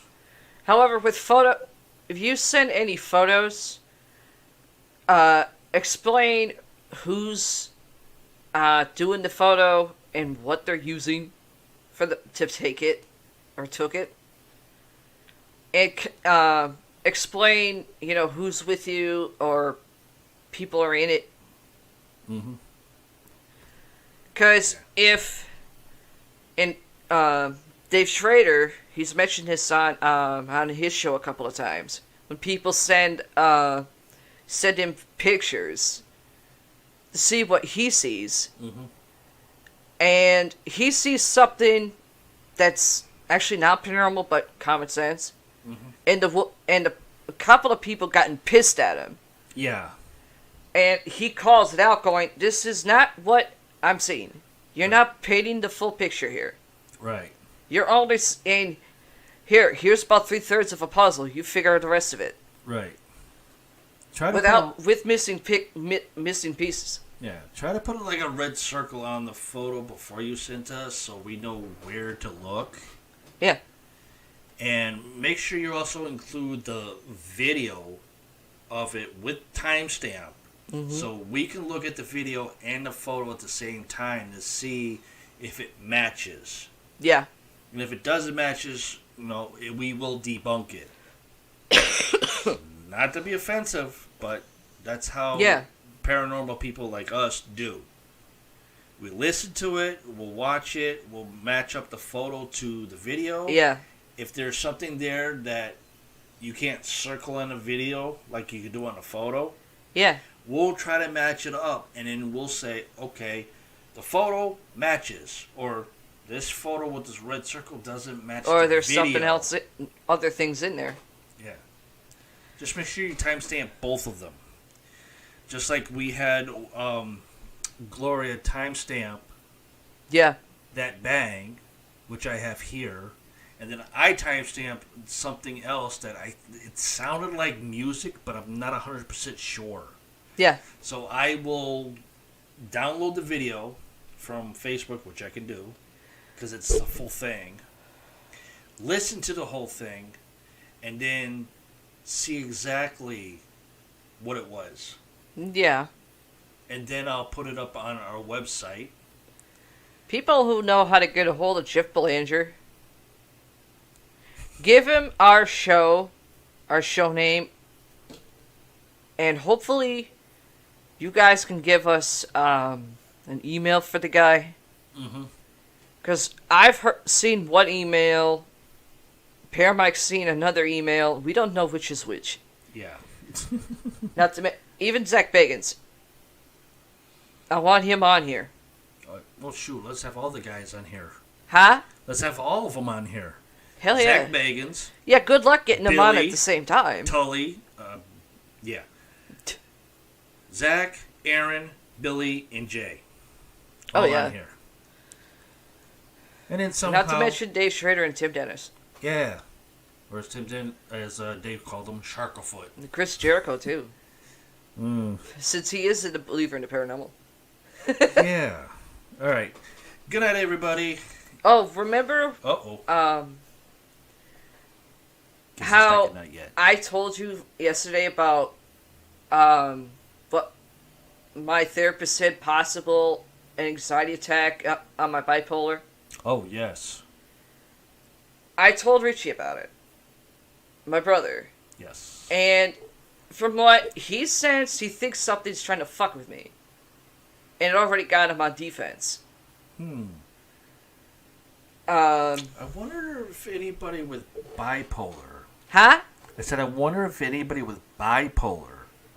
Bipolar? Has experiences in the paranormal why they have the bipolar in them. I don't know. Bipolar, most people know it's a mental condition. Right. I mean, technically, it's hereditary in the family. Mm-hmm. In my family, so, I mean, it skips every generation, right. Usually, but I have it, Richie has it, right, and now my son has it. Right. Alex, on the other hand, had to be the oddball because he didn't have it. No. He just got pissed off a little too quick. Right. Richie, it took time to get him pissed. True. But if you have bipolar and you've had paranormal experience with being bipolar, I'd be able to tell you if it's an experience or if it's that. You can come on the show for free. Just email us your email address. I'll send you a link, pop you on the show and everything, and we can go from there. Let us know if your experience with having bipolar and dealing with paranormal and how those two connect or how those two collide in your life and how you deal with it. That would be awesome to find out. The one thing, because the reason I think Richie's saying it's not, one, he has experience more with bipolar than I do. Right. In fact, I was diagnosed with like 10 years ago. Right. Or 12, 13 years ago. Something like that. That when you have a bipolar anxiety attack, you don't just drop to the fucking ground. Nor be slow as or so fucking snail. out of it where you can't fucking see straight. Or dizzy as hell. Or being slow as a snail. That too. Yeah. And what I told about me falling and not and sort of like my equilibrium being off, but I couldn't regain my balance technically. Mm-hmm. And my speech was all fucked up, and my eyes were fucking screwed up. You actually said they looked glazed over. Yeah. Which I've never seen before, but that was a weird experience. And he's like, okay,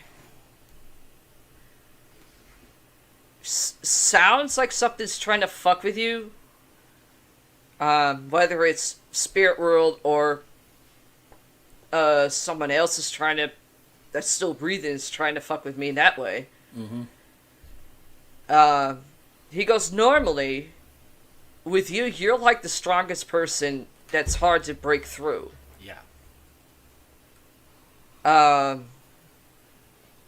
He goes, if your therapist understands you're into paranormal and who you are, then he shouldn't automatically write it off of, oh, it's just an anxiety side of your bipolar. True. I mean, the way he said it, I actually could picture him, like, doing this. Like he always did, like, calling somebody bullshit.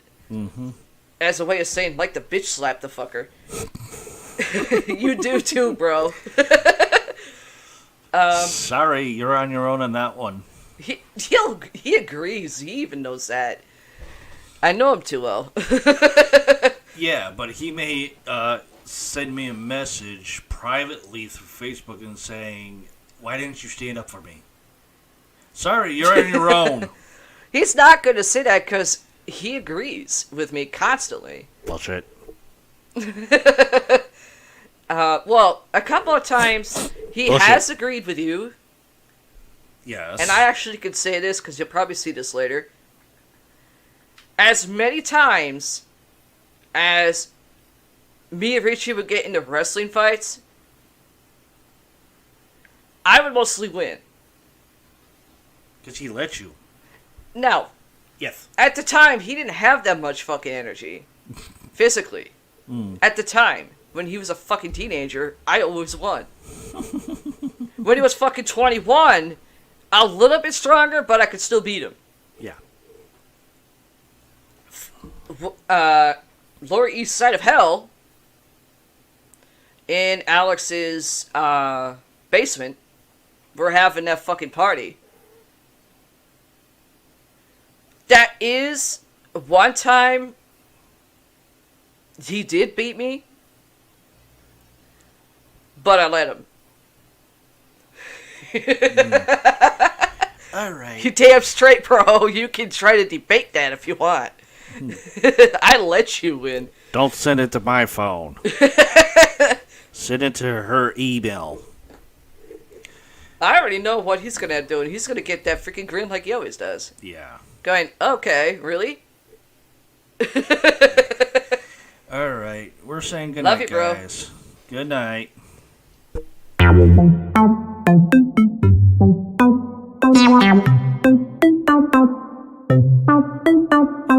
you.